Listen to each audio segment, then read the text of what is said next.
Ya, semua. Alhamdulillah semua sihat. Makan dah, Syekh? Anak tak makan pagi. Oh, tak makan pagi. Okey. Yang agak nasi ke apa, nasi Arab Mendi apa ke? Good lah. Anak sekarang biasa makan tengah hari tu eh. Oh, kira delay saat. Delay Orang makan. orang orang panggil apa tu? Intermittent fasting. Oh, intermittent fasting. Okey, okey, okey. Oh. Ni Dia kira betul-betul ha. break the fast lah Pak Haji. Apa dah? Macam dah? Betul-betul memang break the fast. Break the fast ah. Oi. Break the fast. Sekali package dengan 10,000 langkah tu ah. Ke Yang tu dah lama tak buat lah. Tu badan makin bang balik. akan start balik ke insya-Allah kan. InsyaAllah lah. Ana pun try skipping dan payah nak dapat istiqamah. Oh. Biasa struggle Karena benda yang impact lutut Ana tak boleh. Oh. Ana kaput lah. Dulu main bola tampar, training gila-gila. Okey. Oh, bola tampak mengingatkan kepada gelombang baru. Wow. Dulu training macam apa lah. So apa lepas tu tak, bila Ana pergi Jordan, Ana kat Jordan bersukan juga, tapi taklah teruk macam waktu sekolah tu. Oh. Tapi mungkin sebab dah makin sukan, lutut tu makin bila dah tak diteruskan konsisten guna, hancur lah. Makin teruk ke apa? Lutut. Tak, dia rasa sakit. Kalau kita aktif tu kita tak rasa sakit sangat. Oh. Okay, tapi bila dah kurang aktif tu, lepas tu aktif balik, dia memang susah, memang rasa sakit.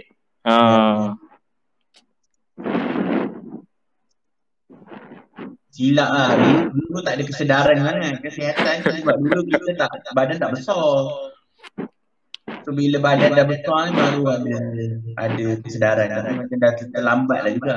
Okey kot. Dan kot, yang 10,000 langkah tu pun kalau try balik, istiqamah balik insya-Allah kot. Ana jealous sebenarnya tengok. Ana tak mampu nak buat benda tu. Macam sakit kot buat tu. Nak start balik tu perik lah. Itulah perik lah. Dah kena letak nasi Arab Mendi tu sebelah kot. Pak D. Ya. Apa dah? Pak D recommend lah ubat. Weh, mana boleh recommend dekat clubhouse. Dia agak-agak Aslam. Entah tak ada ke ubat yang boleh halang kemasukan lemak ke. Aduh, jadi isu kan PPIM lagi. Nama pun farmasis kan. Aduh. Dah Aslam, kita lagi seminit Pukul 11 on time insya-Allah kita start. Ana perasan suara Ana macam double lah. Kenapa Oh, dia kadang-kadang tu mungkin sebab orang lain buka mic kot. Macam Ana pun akan dengar macam tu juga. Kalau jadi masalahnya tu tutup mic, buka balik mic. Okey. InsyaAllah. Assalamualaikum. Waalaikumsalam warahmatullahi. Waalaikumsalam. Awak Aslam bukan mak kucing tu. Aslam, awak tukar identiti. Dia berhelah awak tak?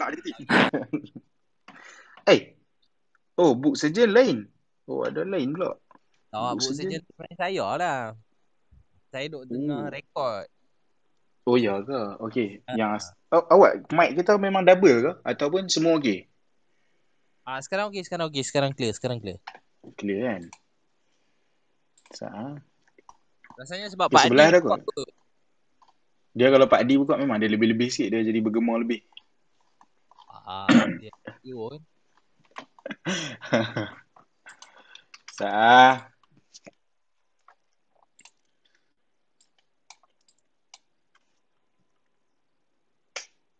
You cannot invite. Okay, baik.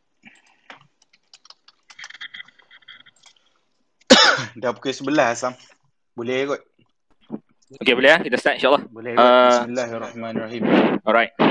Assalamualaikum warahmatullahi wabarakatuh. Waalaikumsalam. Yang kita hormati, semestinya kita punya bos lah. Bos lah. Untuk kami dia bos lah.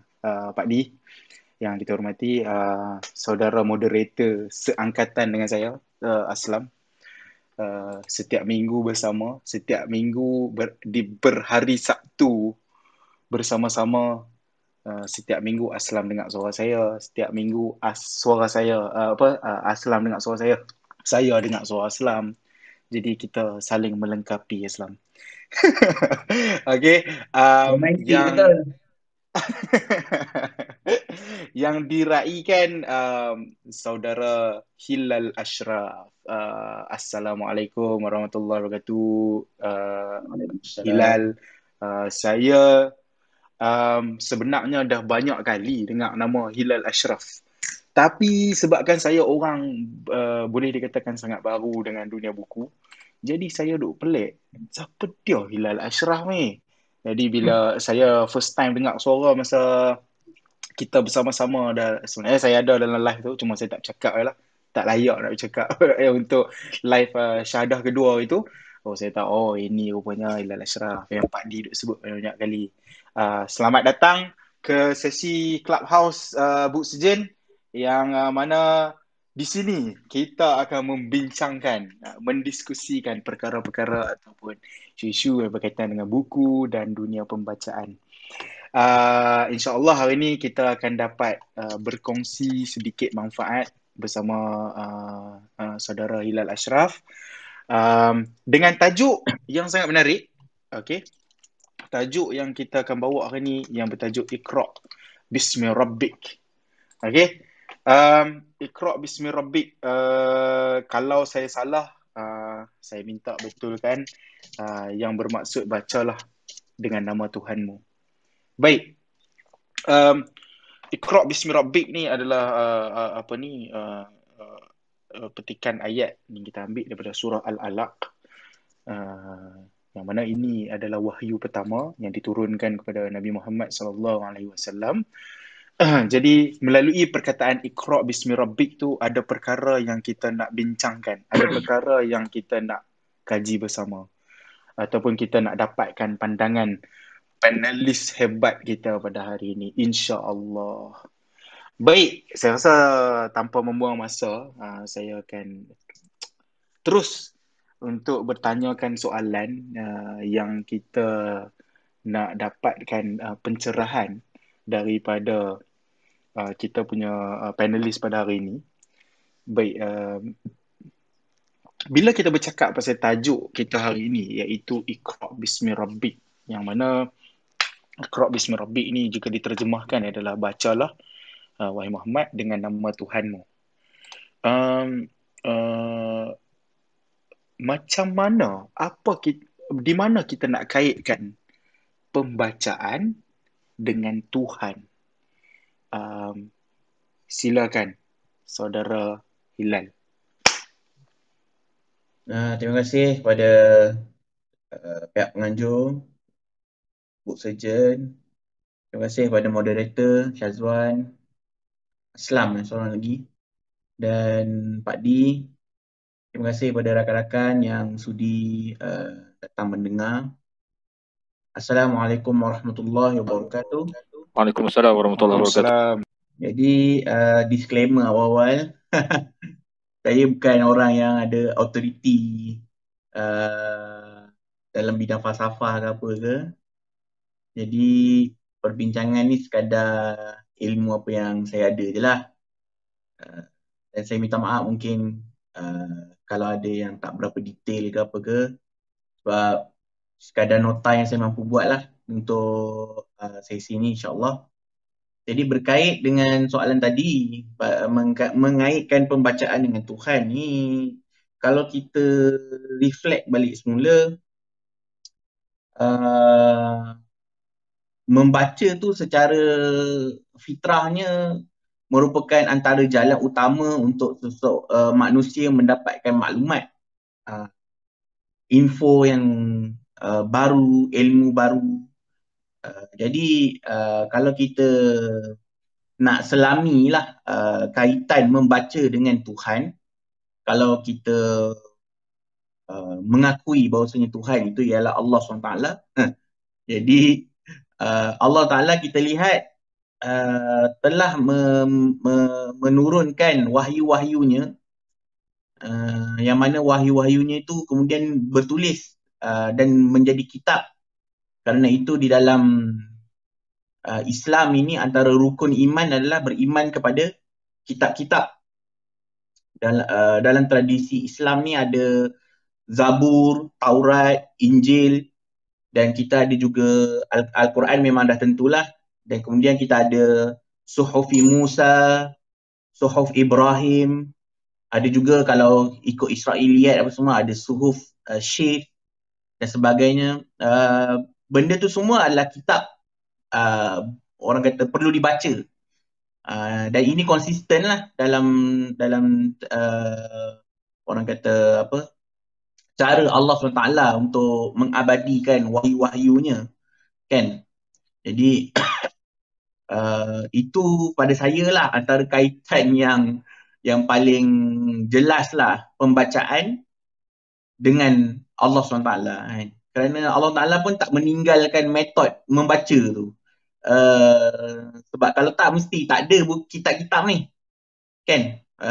Tak ada dia tak ada beriman dengan kitab-kitab ni di dalam rukun iman kita. Tetapi benda tu jadi antara core di dalam Islam. Dan paling orang kata menariknya, Islam itu sendiri wahyu pertama di Iqra, membaca, kan. Jadi nak baca kat mana, kan. Jadi wahyu pertama itulah yang diajarkan oleh Jibril kepada Rasulullah SAW dengan memeluk Rasulullah SAW secara kuat-kuat dengan arahan bacalah, kan. Bacalah. Kemudian Nabi sampai 3 kali Nabi kata baca apa, aku tak pandai baca, kan. Nak baca apa, kan. Jadi Jibril ajar dia membaca wahyu ni. Iqra bismi rabbikal ladzi khalaq, khalaqal insana min 'alaq, Iqra wa rabbukal akram, alladzi 'allama bil qalam, 'allamal insana ma lam ya'lam. Jadi wahyu tu sendiri mencakupi satu pembacaan, kemudian penulisan dengan kalam tadi, pena. Seterusnya orang kata apa?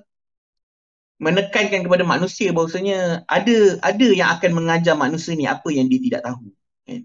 Dan kemudian meletakkan satu persoalan, siapa Tuhan ni, kan? Sebab tak ada sebut Allah pun di dalam 5 ayat pertama ni, tak ada sebut nama Allah. Yang ada adalah Rabb, kan, secara umum.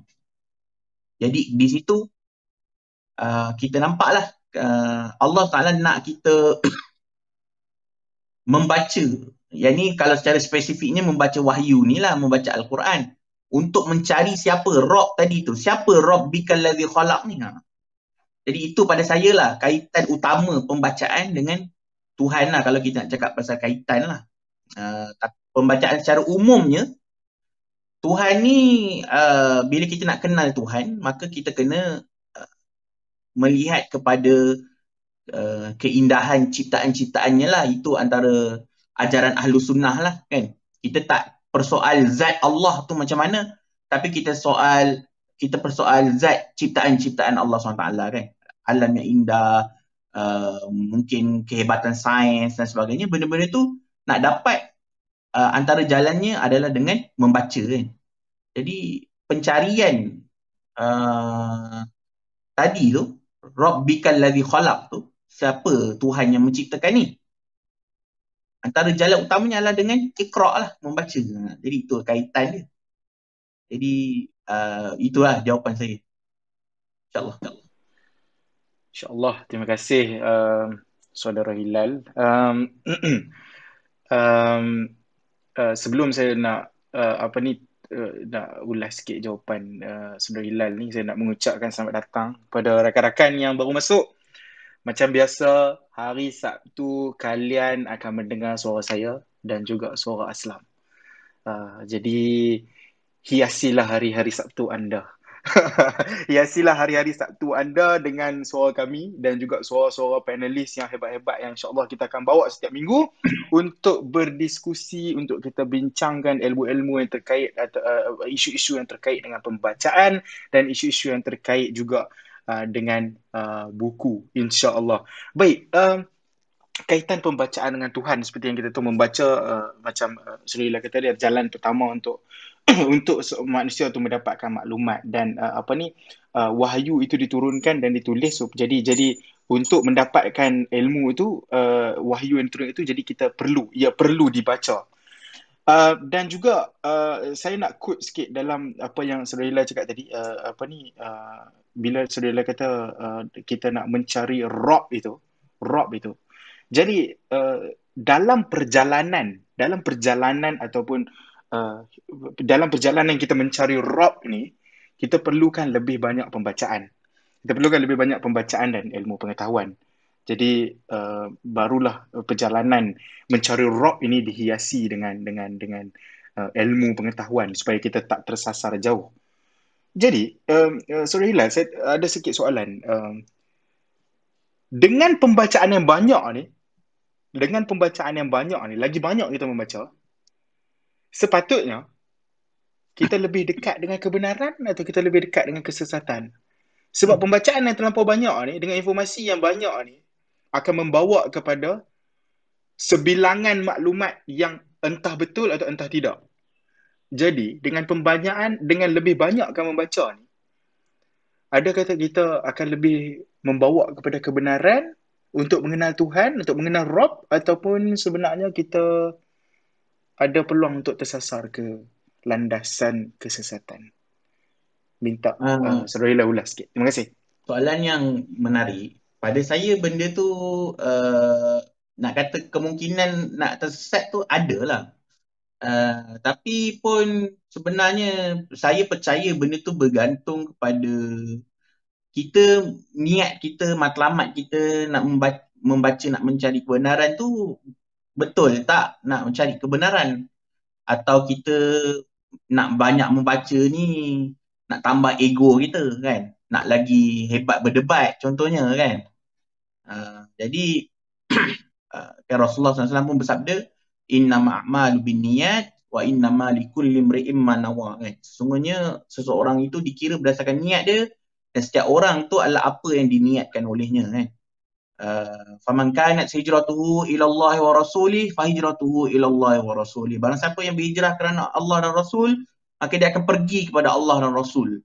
Faman kanat hijratuhu lidunya yusibuha aw imra'atin kanat yankihuha kan, fa hijratuhu ila ma hajara ilaih.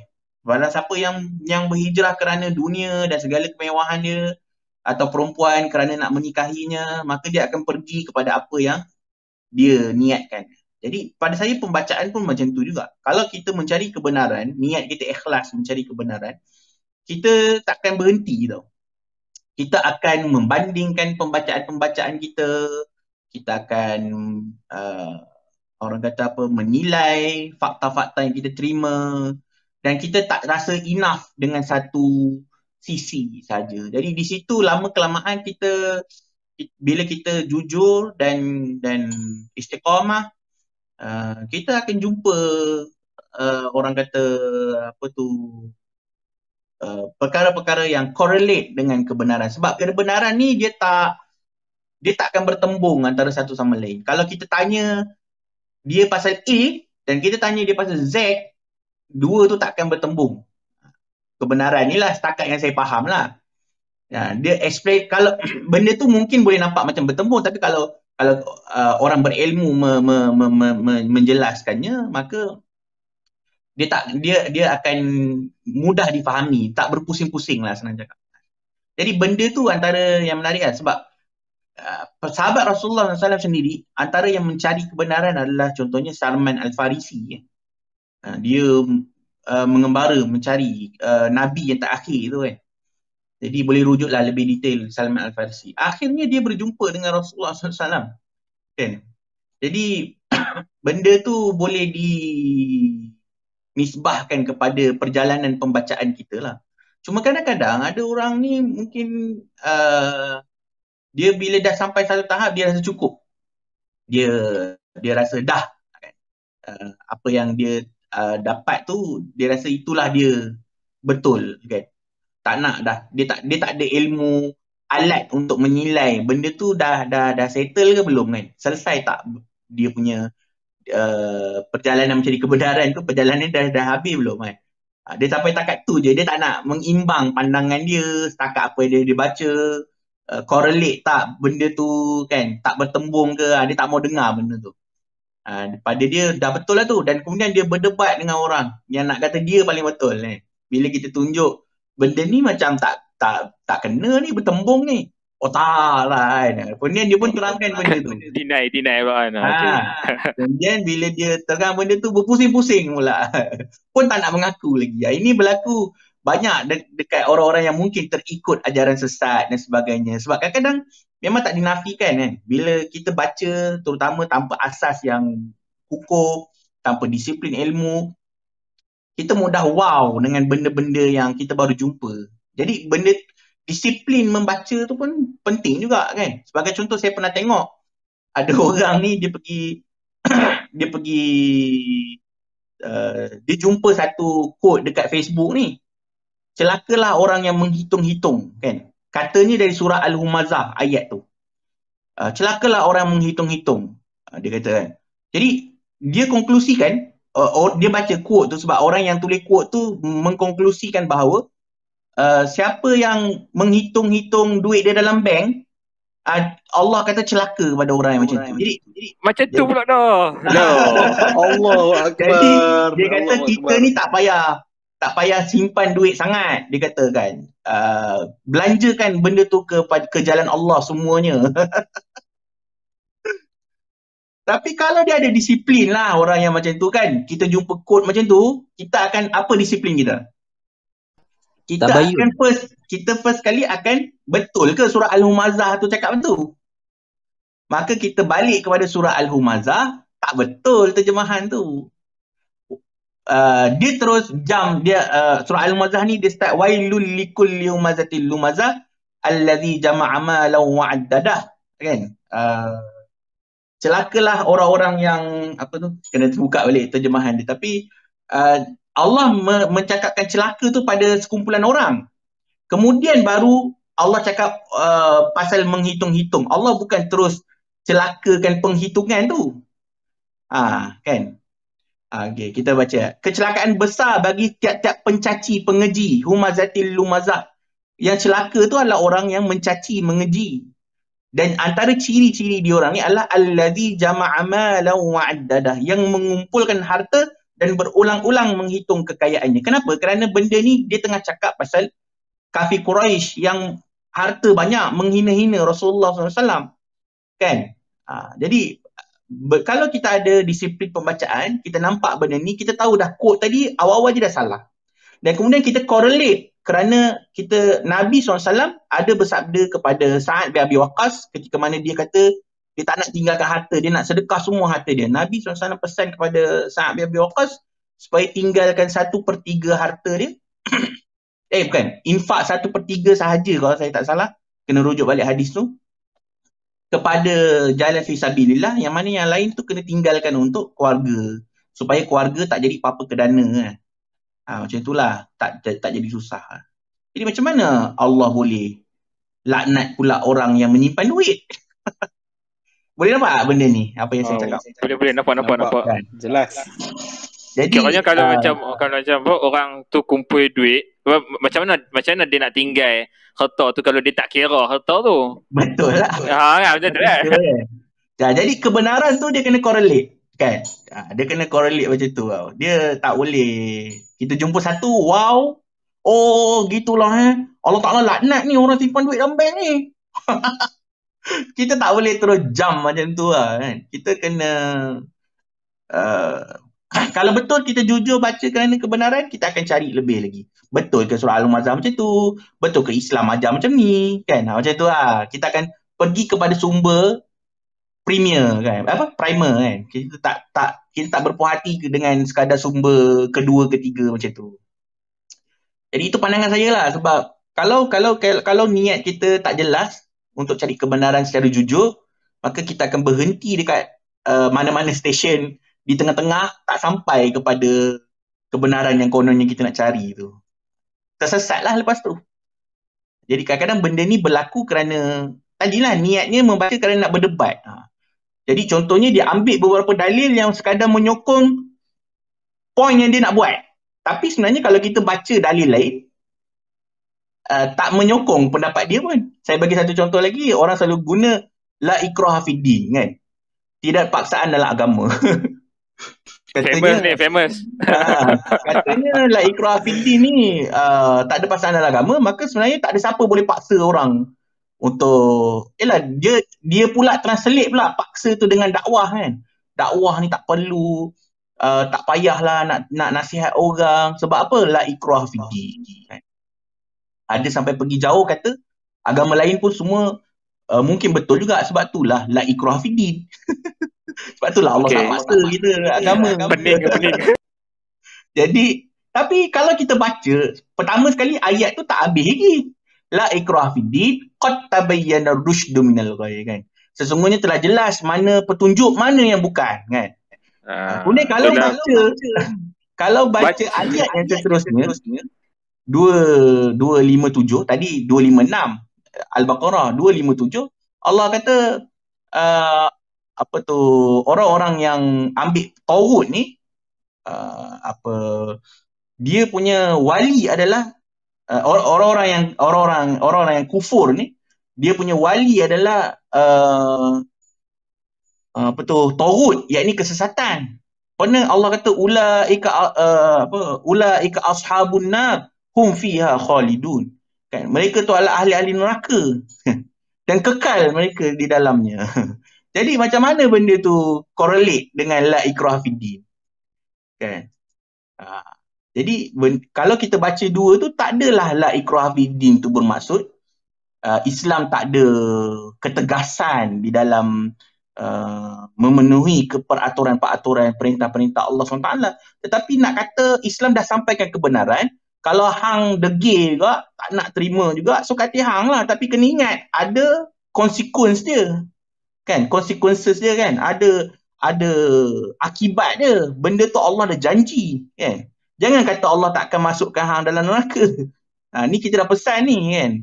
Tapi nak degil juga. La ikraha fid din lah, tak adalah paksaan lama. Tak gunalah paksaan tu, sebab buat apa nak beragama tanpa ikhlas. Tapi Allah akan nilai hang macam dalam Al-Quran dah sebut, kan. Macam tu tau. Kalau kita cari kebenaran, membaca dengan niat tak jujur, memang akan mudah pergi ke arah kesesatan. Tapi insya-Allah kalau kita jujur mencari kebenaran, kita akan baca betul-betul, tak cherry pick, insya-Allah kita akan jumpa kebenaran, insya-Allah. Itulah dia. Okey, baik. Wan, komen. Ya, terima kasih jawapan yang apa ni sangat baik, yang saya boleh simpulkan. Ringkas dan Rasa padat. macam deja vu. Rasa macam kita pernah duduk bersama dalam satu room dan bercerita berkenaan dengan apa yang Hilal. Wan. Dah rasa. terasa macam bersama. Ya. Tak apa, kita tak mau ulas macam tu. Jadi soalan dia kepada soalan dia tadi sebenarnya kita tanya kepada Hilal, adakah bila kita banyak baca ni kita akan lebih dekat dengan kebenaran atau kesesatan? Mengikut Hilal bergantung pada niat. Sama ada kita nak cari kebenaran atau sebenarnya kita nak tambah ego. Saya quote yang ini. Ini adalah satu jawapan yang sangat baik. Sebab kita mungkin tersangkut dekat tengah-tengah. Sama ada kita ni sebenarnya kita nak cari kebenaran atau sebenarnya kita nak tambah ego sebab kita nak berdebat dengan orang. Jadi kalau kita nak berdebat dengan orang, biasanya Hilal, kita akan cari jawapan ataupun dalil Al-Quran yang terkait dengan kita lah. Sebab tu terkait dengan hujah kita lah. Tu yang Hilal keluarkan tadi, ayat Quran yang tak ada paksaan dalam agama dan sebagainya. Sebab dia nak menang perdebatan, bukan nak mencari kebenaran. So itu poin yang sangat baik. Terima kasih banyak. Saya rasa poin tu akan memberi memberi penjelasan yang lebih berkenaan dengan soalan saya. Sebab apa? Bila Hilal kata kalau kita jujur dan istiqamah, insya-Allah kita akan jumpa perkara-perkara yang kolerik dengan kebenaran. Cuma bila Hilal katakan pasal disiplin membaca tadi, Hilal kata pasal disiplin membaca tadi kita kena kaji dulu, betul atau tak? Saya setuju sangat. Cuma izinkan saya tambah satu poin lagi, iaitu kalau kita tak dalam pembacaan, kalau kita tak faham dengan pembacaan tu, kita bertanyakan pada ahli yang lebih tahu berkenaan dengan sesuatu ilmu tu. Sebab saya ada beberapa pembacaan yang saya sendiri memang tak boleh nak faham. Banyaklah buku yang saya tak boleh faham. Saya tak payah kod satu buku sajalah. Banyak buku yang saya tak berapa faham dan saya bukanlah bukan orang yang ahli dalam bidang tu. Saya akan refer kepada ahli. Dan kalau sebab contoh yang paling mudah, kalau saya lah dalam bidang-bidang perubatan, saya orang yang saya memang akan refer Pak D lah. Satu pagi pun saya hantar WhatsApp pada tanya, betul tak apa ubat yang aku beli ni. Jadi kadang-kadang kita just nak lain tahu. macam Bang Kipas Drug dealer. Dia drug dealer lah, betul. Dia drug dealer. Jadi saya guys, rakan-rakan kalian yang dalam room ni, tolong ambil ilmu tu, bawa balik. Kerana hari ini jika kalian cari, kalau kalian membaca, tengok balik pada niat kalian, sama ada kalian cuma nak mencari kebenaran ataupun kalian cuma nak tambah ego, nak tunjuk pandai depan orang ketika perdebatan. Itu quote yang itu ilmu yang saya nak bawa balik. Walaupun saya dah kat rumah sekarang. Ya, Aslam. Depa tak boleh balik tu Azwan. Depa semua duduk ada kat rumah. Apalah dia Aslam. Okay Aslam, kita dalam clubhouse. Depa my clubhouse kita. Bila depa nak keluar daripada clubhouse lagi, sign off daripada clubhouse lagi, literal. Depa bawa balik sesuatu. Harap Aslam fahamlah apa yang saya nak. Ya. Terima kasih banyak Aslam. Penambahan tu membantu sangat dalam memberi lebih penerangan pada bila saya kata balik tu. Terima kasih Aslam. Okey, rakan-rakan di bawah, saya ingin menjemput kalian. Kalau kalian ada komen kalian atau soalan pada saudara Hilal, insya-Allah saya akan buka. Kalian boleh just request untuk naik ke atas sebagai speaker. Angkat tangan secara angkat tangan macam biasa. Angkat tangan supaya kita boleh angkat kalian sebagai speaker supaya kalian boleh tanyakan soalan atau memberi pendapat. Satu lagi Wan. Dia nak bagi tahu. Hari ni sesi kita sembang hari ni singkat sikit daripada biasa. Kita akan sembang daripada pukul 11 sampai 12 suku saja. InsyaAllah. So kalau macam nak tanya ke bagi pandangan ke apa, angkat tangan dah ni kita cuba adjust insya-Allah. Betul. Dan kita akan percepatkan kalian untuk naik ke atas. Bukan naik pangkat dah, insya-Allah naik ke atas untuk bertanyakan soalan. Baik. Dan angkat tangan tu bukan nak pergi Zumba lah. Angkat tangan tu nak tanya. Dia literal lagi di. Tolong adjust sangat ni Aslam. Tolong control. Aku remove hang Aslam. Okey, sekali lagi kalian kalau ada apa-apa soalan, ada sebenarnya untuk pengetahuan hang ada beberapa viewer kita yang join kita tiap-tiap minggu. Kadang-kadang depa segan nak angkat tangan. Depa ada direct message aku. Boleh juga direct message. Saya akan cuba bacakan. Aku akan cuba bacakan komen-komen ataupun soalan-soalan kalian. InsyaAllah boleh DM ataupun DM moderator lain, Pak D ataupun Aslam kalau tak selesa. InsyaAllah. Baik. Soalan seterusnya. Bila kita bercakap pasal Iqra' bismi rabbik, bacalah dengan nama Tuhanmu. Adakah Iqra' yang dimaksudkan itu? Iqra' yang dimaksudkan dalam ayat tersebut adakah kita sekadar nak membaca ataupun dalam pembacaan itu ada tuntutan lain dalam proses pembacaan itu. Contohnya kita nak mengkaji ataupun kita nak gunakan pembacaan itu untuk berdiskusi dan sebagainya. Boleh Hilal terangkan sikit pasal tuntutan Iqra'. Boleh terangkan sikit. Kalau menurut tafsir-tafsir lah, sebagai contoh, buku depan saya ni ada buku Tadabbur Hikmah Juz'ul Ammah, pelajaran dari Tafsir Agung Nusantara, Dr. Muhammad Rozaimi Ramli. menyatakan bahawa Syekh Muhammad Abduh dalam tafsirnya menyatakan tidak didapati kata-kata yang lebih mendalam dan alasan yang lebih sempurna daripada ayat ini di dalam menyatakan kepentingan membaca dan menulis ilmu pengetahuan dalam segala cabang dan bahagiannya. Dengan itu mula dibuka segala wahyu yang akan turun di belakang. Itu satu contoh, tapi kalau tengok dalam Fizilal ke apa ke pun diorang tak ada relate ayat ni dengan perkara lain, dengan berdebat, berwacana, berdiskusi, tidak ada. Yang ada memang fokus dia adalah pada membaca, dan mungkin yang boleh relate pun adalah mengkaji. Itu kalau kita spesifikkan asbabun nuzul dengan asbabun nuzul dia lah kan, dengan konteks ayat tersebut. Jadi kita tak boleh jugalah nak tafsirkan Iqra' ni bermaksud Allah pun suruh berdebat, Allah pun suruh berdiskusi. Pada ayat tu, ayat berdebat ada, kena ambil dalil lain lah. Sebagai contoh surah An-Nahl ayat 125 kan. Wajadilhum billati hiya ahsan kan. Berdebatlah dengan mereka, debatlah mereka dengan jalan yang terbaik. Nak ambil dalil debat dekat situ. Jangan pergi ambil Iqra' bismi rabbik pula. Kan? Sangat kot tu itu disiplin ilmu juga tu. Tapi kalau kita nak luaskan skop mengambil ibrah kepada perkataan Iqra' itu, saya boleh bersetujulah kita boleh luaskan cakupan tu kepada contohnya mendengar, meneliti, mengutip pengalaman. Pada saya itu semua satu pembacaan juga kan. Sebab tu orang Melayu kita kadang-kadang ada sebutan macam baca orang kan. Baca orang. Kita membaca orang tu. Bukannya kita baca apa dekat muka dia tak ada tulisan, tapi melihat, meneliti gerak-geri dia, membaca suasana kan. Tengok keadaan macam mana, sesuai tak nak cakap benda ni sebagai contoh.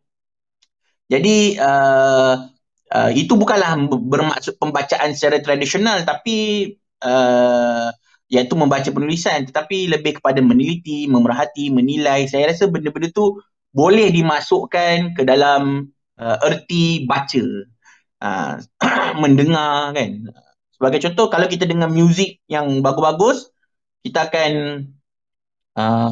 mula memberikan perhatian kepada lirik-lirik dia, dan akhirnya membawa kepada membaca lah kan. Pengalaman, kita dengar pengalaman orang kan, benda tu sebenarnya adalah satu pembacaan, tapi secara lisan. Kita dengar orang cakap dia punya tu macam kita membaca buku, tapi sebenarnya datang dari mulut orang. Kalau kita tengok pun pada wahyu yang pertama ni, Allah tak turunkan kertas kan. Jibril tu tak datang dengan kertas. Jibril datang mengajarkan Rasulullah SAW dengan menyebut Iqra' itu dengan mengikut lisan Jibril. Jibril yang mengajar Rasulullah SAW. Bila dia peluk 3 kali tu kan, setiap kali dia peluk tu dia suruh bacalah.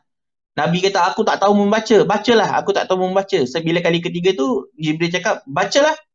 Kemudian Nabi cakap nak baca apa kan? Aku tak pandai membaca, nak baca apa? Jadi Jibril menyebut Iqra' bismi rabbikal ladzi khalaq, khalaqal insana min 'alaq. 5 ayat yang pertama tu barulah Nabi Muhammad SAW membaca ayat tersebut.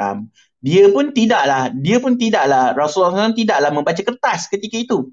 Baginda SAW membaca apa yang disebutkan oleh Jibril. Samalah macam konteksnya kita boleh pergilah kepada perkongsian pengalaman daripada veteran-veteran, interview dan sebagainya. Benda tu boleh termasuk juga dalam apa yang kita katakan sebagai pembacaan, bagi pendapat saya lah. Tapi kalau nak bercakap pasal berdebat, berdiskusi, wacana apa semua tu macam dah jauh sangat. Still boleh include juga kalau kita nak looskan maknanya, tapi pada saya tak boleh nak nisbahkan dengan ayat Iqra' bismi rabbik ni. Jadi macam saya cakap tadi lah, kalau kita nak ambil dalil berdebat, dalil berdiskusi contohnya, jangan pergi ambil Iqra' bismi rabbikal ladzi khalaq ni kita kata ni Allah cakap suruh berdebat dengan hang. Iqra' bismi rabbikal ladzi khalaq, tak betul ya tu. Itu je pendapat saya. Ya, setuju.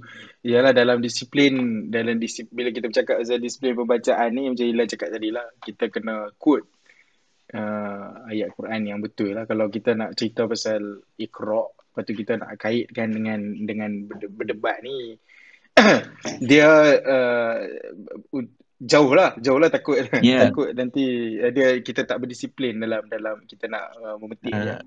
Risaunya bukan apa. Nanti kalau dia jumpa perkataan qara'a yang lain, kan Iqra tu kata akalnya qara'a. Kalau dia jumpa perkataan qara'a yang lain, adakah benda tu boleh diterjemahkan sebagai debat, diskusi dan sebagainya? Tu kita kena nampaklah impact benda tu. Kan? Jadi macam tu. Betul. Cuma saya setuju bila Hilal katakan kalau kita nak luaskan skop Iqra tu, kita nak ibrah, yang mana ialah dalam pembacaan kita perlu mendengar, meneliti beberapa saranan yang Hilal bagi tu. Mungkin saya nak tambah sikit. Benda tu penting sebab Allah Ta'ala menyebut dalam ayat yang pertama tu, Iqra bismi rabbikal ladzi khalaq. Bacalah dengan nama Tuhanmu yang menciptakan. Dekat sini sebenarnya pembacaan dalam wahyu pertama itu memang sebenarnya ayat tu spesifik untuk menyatakan pembacaan wahyu tau. Kita jangan pergi jauh sangat. Allah suruh Nabi baca segala benda dalam ayat tu. Bukan. Benda tu kita dapat dari ibrah saja, tadabbur saja, kepentingan membaca. Tetapi ayat tu adalah arahan supaya Rasulullah SAW membaca wahyu. Itu. Tapi kita dapat di situ adalah antara ibrahnya adalah membaca perlukan tujuan.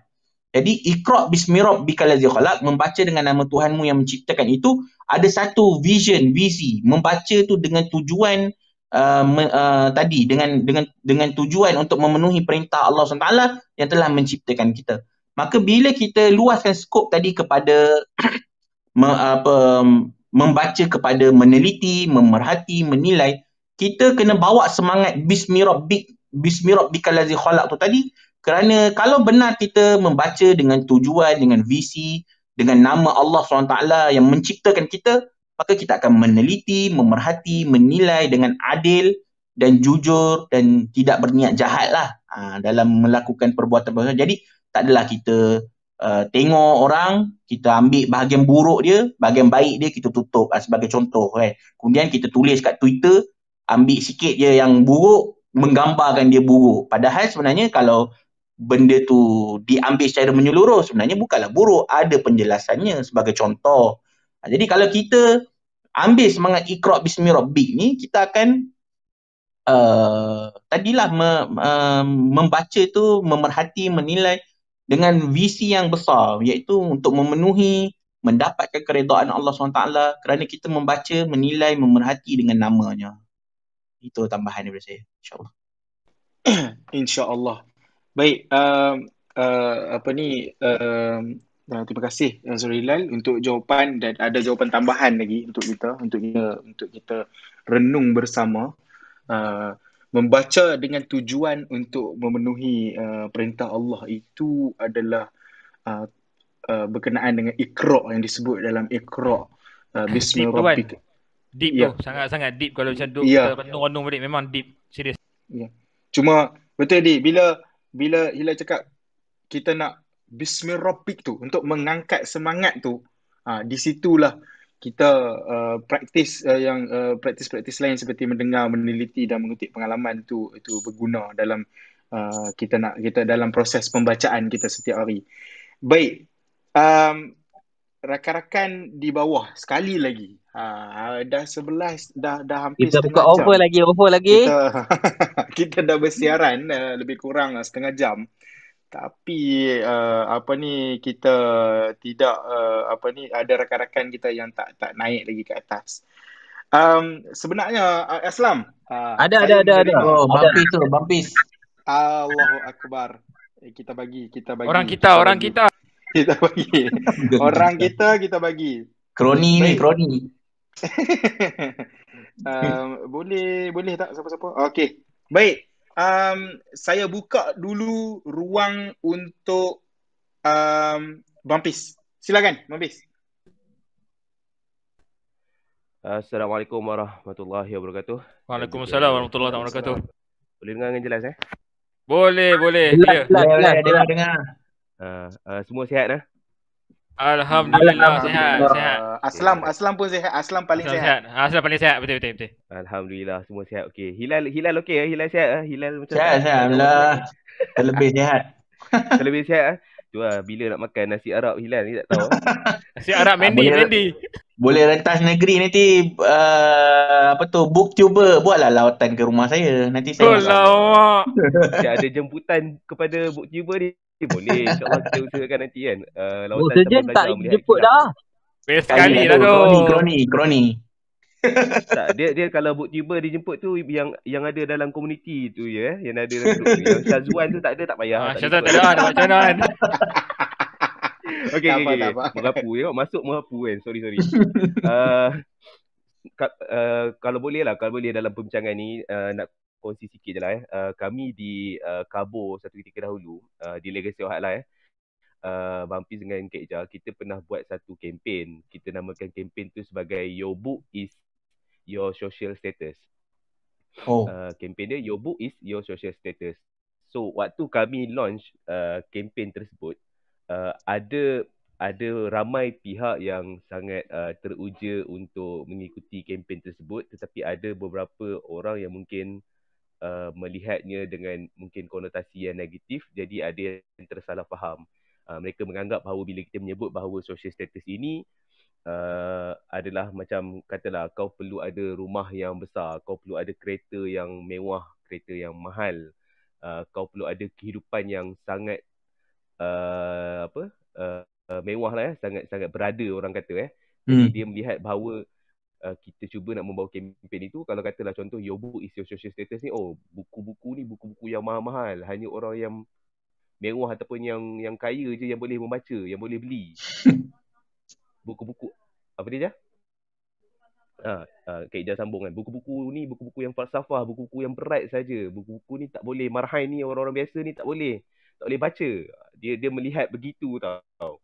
Sedangkan kami membawa kempen ini adalah untuk kita melihat bahawa bila kita seorang individu ni memegang sesebuah buku tu, bila dia membaca buku tu, dia akan jadi sama ada setengah daripada kita mungkin kita akan membaca untuk kita mencerap ilmu yang dikongsi ataupun ilmu yang dicurahkan dalam pembacaan tersebut. Ada orang selain daripada mengambil ilmu, mungkin saja dia hanya mendapat pengetahuannya daripada pembacaan dia. Apa dia? Yalah, info lah, pengetahuan lah kan. Informasi, maklumat ataupun pengetahuan. Maknanya kalau katalah dia baca, contohlah kalau Bampis baca buku tentang ubat-ubatan lah kan, kalau baca tentang ubat-ubatan, sebab ada farmasis kat sini kan. Aku kira kena je hari ni Aku kira kena je. Tak apalah, apa ambil.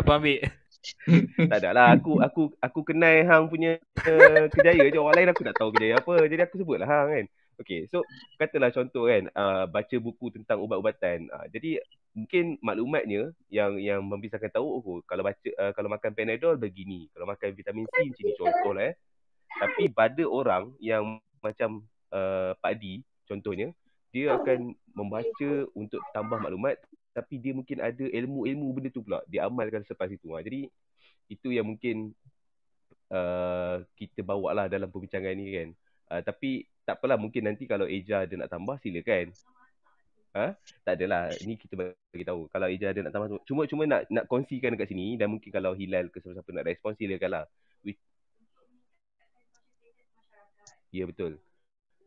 Sebab kita bawa kempen tu Your Book is Your Social Status ni, maksud yalah kita nak baca buku, kita nak tambah ilmu, dan kita nak meningkatkan status sosial masyarakat. Kita nak meningkatkan status sosial masyarakat tu. Itu yang kita bawa sebenarnya. Tapi ada orang salah faham. So itu saja perkongsian sikit lah tentang, sebab sebut tentang pembacaan tadi kan. Lepas tu dengar bila Hilal kata tadi membaca ni ada orang mungkin dia nak tambah ego supaya dia boleh berdebat dan sebagainya. Jadi teringat sajalah kempen yang kami pernah jalankan satu hari lalu. Okay, terima kasih Pak Di, Syazwan, Aslam dan juga Hilal. Terima kasih Bampis. Saya jemput Hilal untuk respon sikit Bampis punya pandangan tadi. Silakan Hilal. Pada saya itu mungkin dah masuk bab realiti media sosial lah. Sebab memang tidak, satu benda yang kita tak boleh nak nafi adalah perkataan social status tu memang sering digambarkan dengan kekayaan, harta benda, bling-bling kan. Kita punya pameran kita punya apa itulah barang kemas ke apa ke macam tu lah. Kira taraf hidup kita lah kan. B40 ke kayangan ke kan. Apa tu yang tinggi apa selalu B40 lepas tu atas tu apa? T20 and T20 social status. Jadi mungkin benda tu yang orang terus relate kepada harga buku mahal ke tak. Jadi benda tu cabaran jugalah Bapis bila kita nak bawa. Memang betul niat Bapis tu baik kan, tapi biasalah manusia ramai. Jadi masing-masing dengan persepsi masing-masing. Cuma kat situ lah kata kan, kalau kita jujur, kita tanya kepada Bumpy kenapa guna petak social status, apa tujuan Bumpy buat macam ni. Itu orang yang jujur. Apa maksud di sebalik tu kan. Tak adalah kita terus-terus ambil terus kan. Macam kita buku lah, kita tengok kat Twitter. Kita buku, kita baca satu perenggan terus kita kata inilah gitulah kan. Padahal kalau baca sampai habis mungkin keadaannya berbeza kan. Jadi betul lah, berbaliklah kepada niat kita nak mencerap maklumat tu kan. Kalau kita niat jahat, memang kita nampak yang buruk je lah sebagai contoh kan. Dan kemudian kita besar-besarkan benda tu jadi satu isu yang besar. Padahal kalau niat kita baik, mungkin kita akan consider dulu, bertanya dulu kan. Tak ada terus-terus nak menyerang ke, berbalah-balah ke. Jadi macam tu lah. Itu komen saya lah. Pada saya benda tu dah jadi realiti media sosial kan. InsyaAllah. Betul, saya setuju dengan Hilal tadi. Sebenarnya boleh quote balik apa yang Hilal katakan tadi, bergantung pada niat. Kalau kebenaran yang nak dicari dan dia jujur, istiqamah, insyaAllah dia akan tanya Bumpis dulu supaya dapatkan jawapan yang correlate dengan kebenaran. Tapi kalau dia sekadar nak tambah ego dia nak berniat jahat ke atas Bumpy kan. Jahat ke? Macam-macam lah. Macam-macam lah komen-komen yang terbaik yang akan keluar. Terima kasih Bumpis. Terima kasih. Tuan, Bumpis ada nak komen sikit tadi. Ya betul.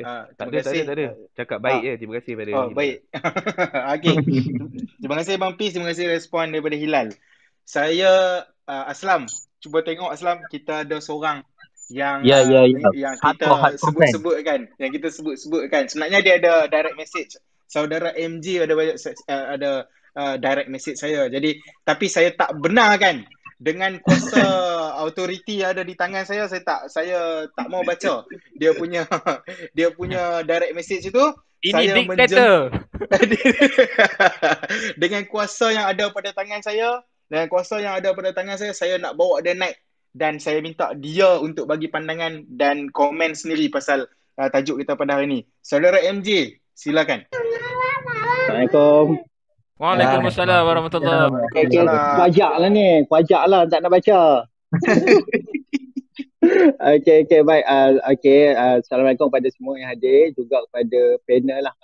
Hilal Ashraf ni antara favorite writer saya lah. Baru ada buku dia, baru ada 16 naskah lah.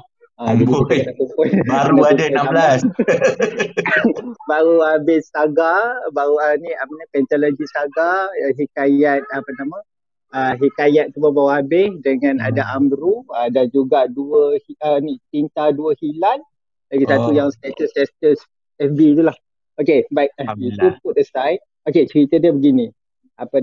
Macam inilah saudara Hilal sebut tadi, kadang-kadang ada orang baca dengan mencari punca untuk kita berbalah. Tapi pada saya, bagus juga kita jumpa musuh ataupun orang yang membaca untuk mencari punca.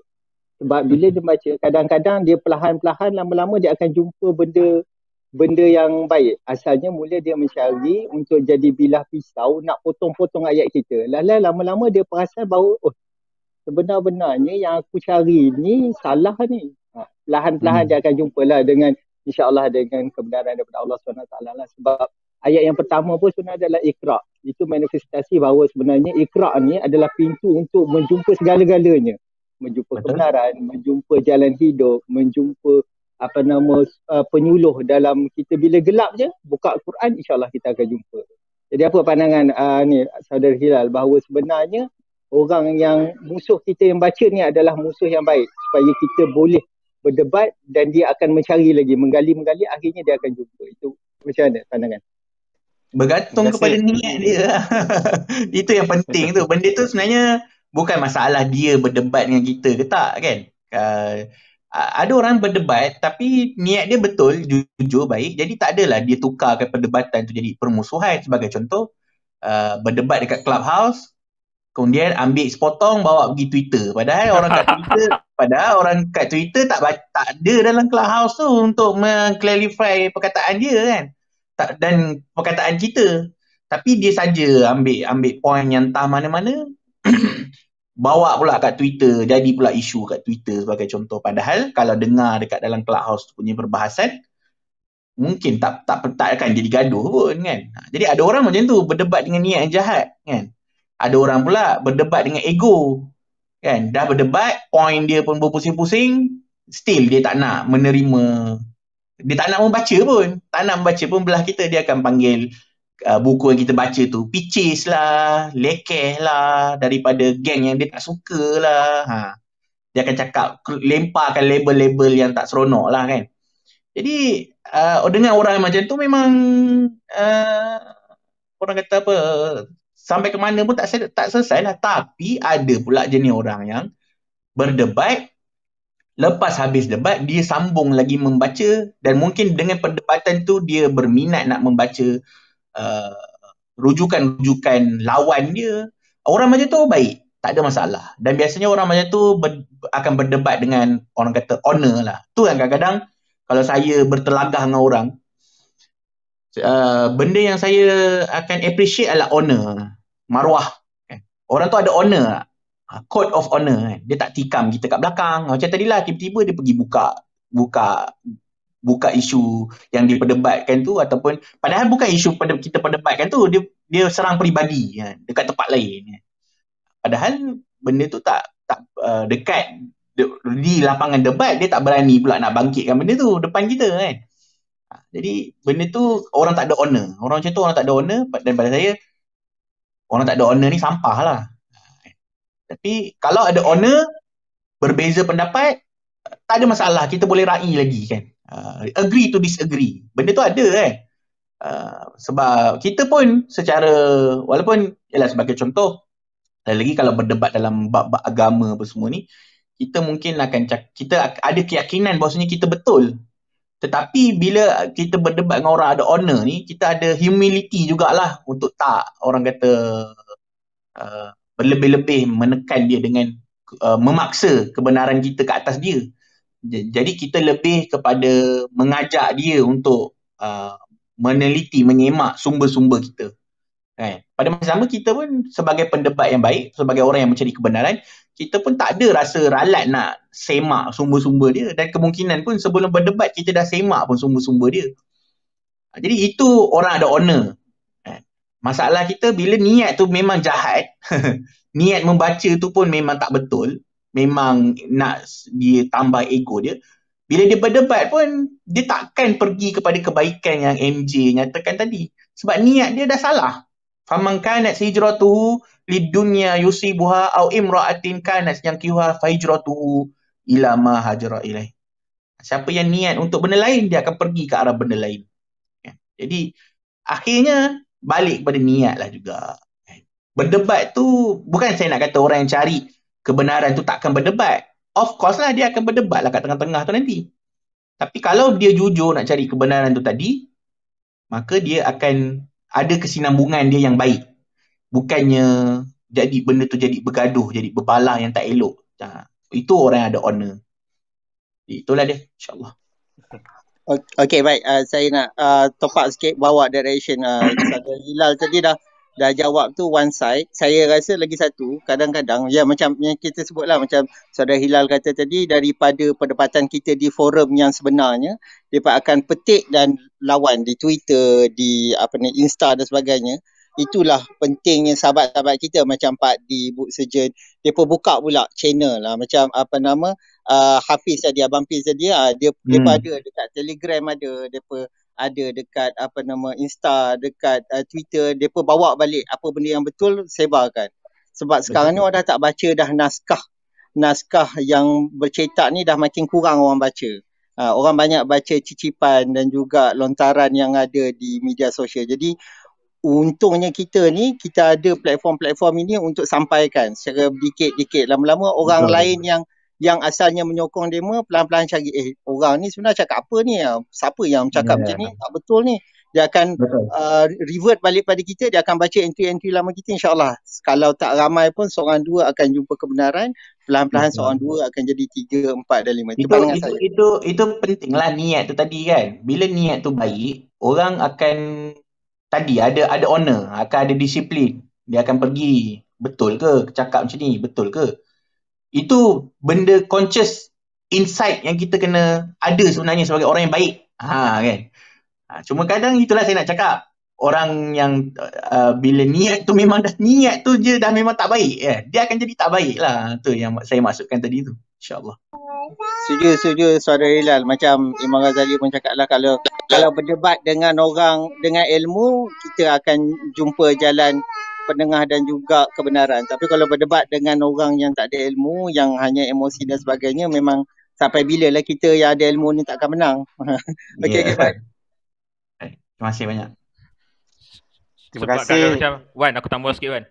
Sila. Sebab kalau macam nak ikutkan pengalaman book surgeon dengan saudara Hilal Ashraf ni, kalau nak kiranya kita ni bergaduh dulu kot rasanya. Sebab kami kritik dulu karya Hilal Ashraf, Saga Hero, Amrul Rebellion dan sebagainya, dan saudara Hilal Ashraf membalas balik kritikan tu, habang kritikan ni tak kena dan sebagainya, dan akhirnya walaupun saling mengkritik, kita boleh panggil masuk dekat dalam clubhouse hari ni, boleh sembang-sembang dan bersahabat kot, insya-Allah. Ya, bersahabat. Ya, bersahabat insya-Allah. Jangan risau Pak Di, antar sahabat Ana, jangan risau. Kroni 25%. Kroni. Ya. Harap bersahabat sampai bila-bila antara Book Surgeon dan juga Tiljana. Ya, betul Islam. Baik, saya rasa kedua-duanya dapat manfaat. Yang bertanya soalan saudara MJ yang kita rindukan sebab dia tak main minggu lepas, dan juga Hilal pun mendapat manfaat. 2 minggu. 2 minggu Aslam ambil kedatangan lah. Ya. Aslam Saudara ambil MJ ni memang fokus lah. Memang fokus tiap-tiap minggu. Okey. Baik, sebenarnya masa yang kita ada sangat terhad. Jadi saya nak teruskan dengan soalan daripada seorang kita punya yang audience kita pada hari ini. Dia Hilal lah. Jangan lupa Sol lah. Sol pun dah masuk.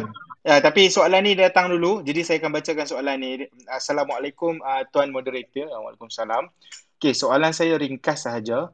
Apa pandangan panelis berkenaan kenyataan kita adalah apa yang kita baca? Terima kasih. Itu soalan dari Hilal. Silakan. Ada benarnya jugalah benda tu. Sebab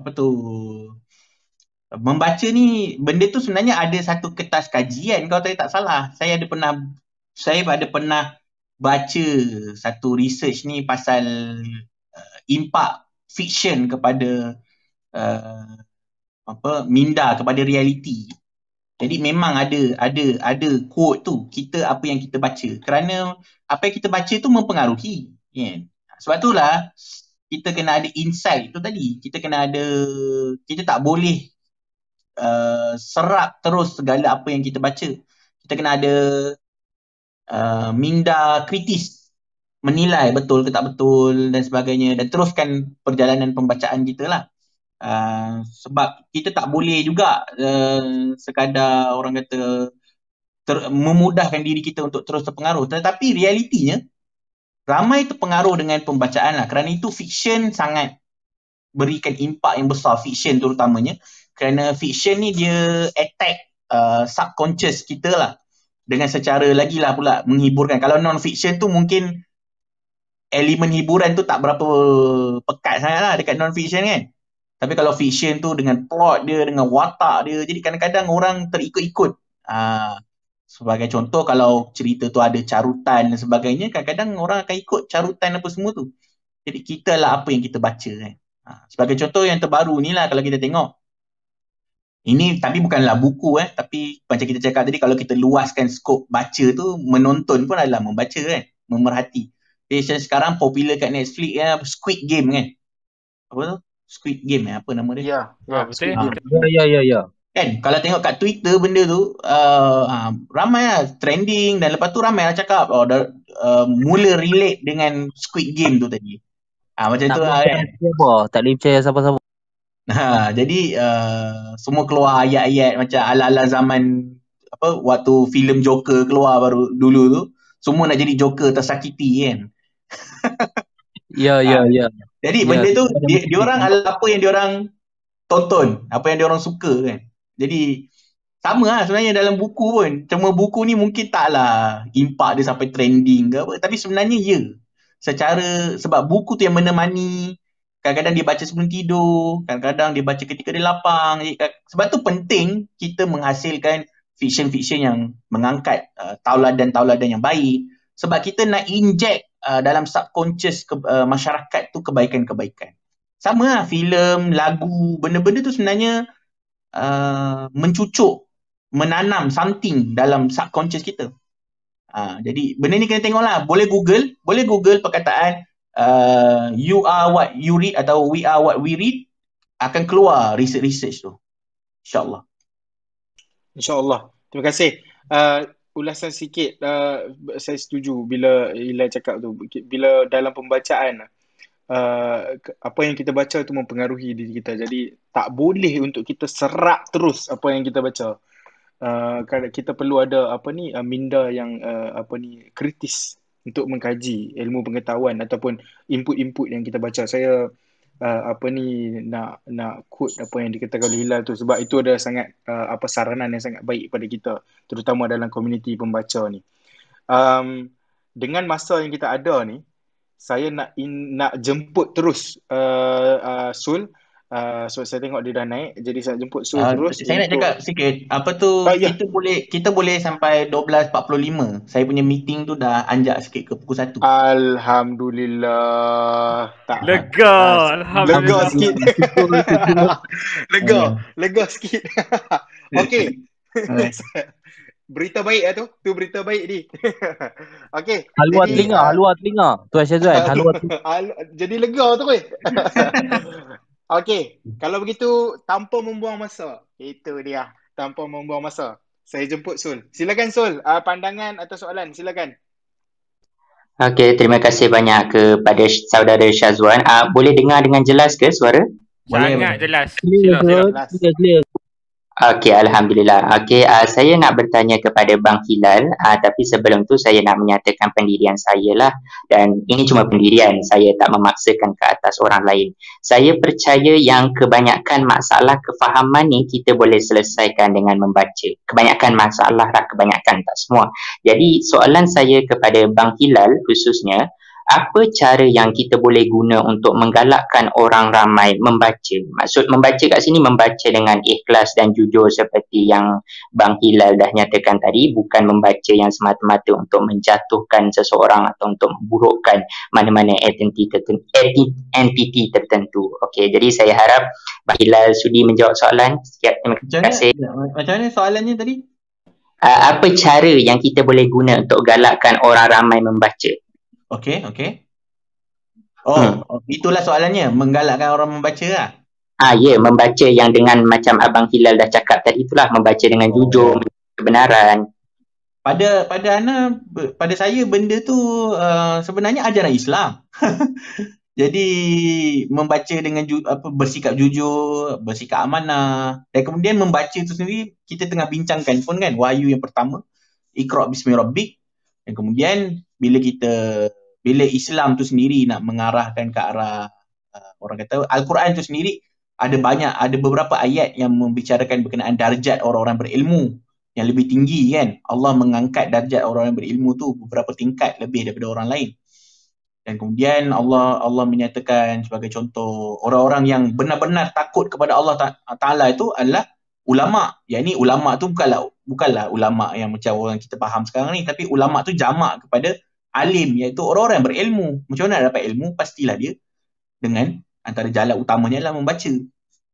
Kerana apa? Kerana hanya orang-orang yang ada ilmu yang akan mengerti hakikat Allah SWT yang maha besar, yang maha adil dan sebagainya kan, yang maha melihat, maha mendengar. Jadi pada itu saja sudah satu, kembali kepada Islam itu adalah salah satu, kembali kepada semangat yang Islam angkat tadi itu adalah satu galakan kepada pembacaan. Kalau ikut pengalaman saya, sepanjang saya kecil, tak ada galakan membaca yang lebih, orang kata, Efektif. ya, yang bukan sekadar efektif, tapi yang macam memancing saya untuk terus. Walaupun saya jujur cakap lah, saya bukanlah bibliophile kan. Macam kawan-kawan di sini mungkin kebanyakan lah bibliophile kan. Saya bukan, tapi biasanya saya baca kerana ada tujuan. Maksudnya nak jadikan rujukan ke, nak semak sesuatu ke kan. Jadi tapi benda tu dipacu oleh tadi semangat yang diajarkan sendiri oleh agama kita kan. Yang mana kalau tak ada ilmu ni, kita tak boleh cakap apa-apa. Kita tak tahu apa-apa kalau tak ada ilmu. Jadi kat situ sebenarnya adalah galakan yang besar untuk membaca. Sebagai contoh, saya sebagai penulis, antara perkara yang saya pegang adalah orang yang tak ada apa-apa tak boleh memberikan apa-apa.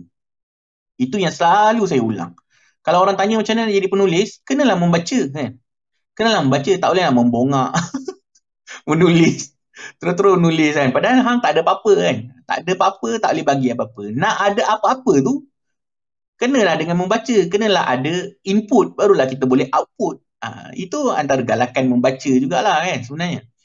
Jadi pada saya kembali kepada spirit Islam itu sendiri. Sebenarnya Islam itu menggalakkan sangat untuk umat dia ada ilmu. Maka antara jalan ilmu adalah Iqra kan. Iqra bismi rabbikal ladzi khalaq. Bacalah dengan nama Tuhanmu yang menciptakan. Saya rasa itu sudah satu galakan yang hebat sebenarnya. Kerana Iqra bismi rabbikal ladzi khalaq ni dia deep sebenarnya kan. Dia Allah kalau perasan Allah tak sebut nama dia kan. Saya ada sebut tadi kan. Allah tak kata Iqra bismillah kan. Iqra bismillahilladzi khalaq. Allah tak kata bacalah dengan nama Tuhan ya, bacalah dengan nama Allah yang menciptakan. Allah kata Iqra bismi rabbikal ladzi khalaq. Bacalah dengan nama Tuhanmu yang menciptakan. Kerana apa? Kerana Tuhan tu kena dicari. Hakikat Allah Ta'ala tu Allah bagi him je. Apa ciri-ciri dia?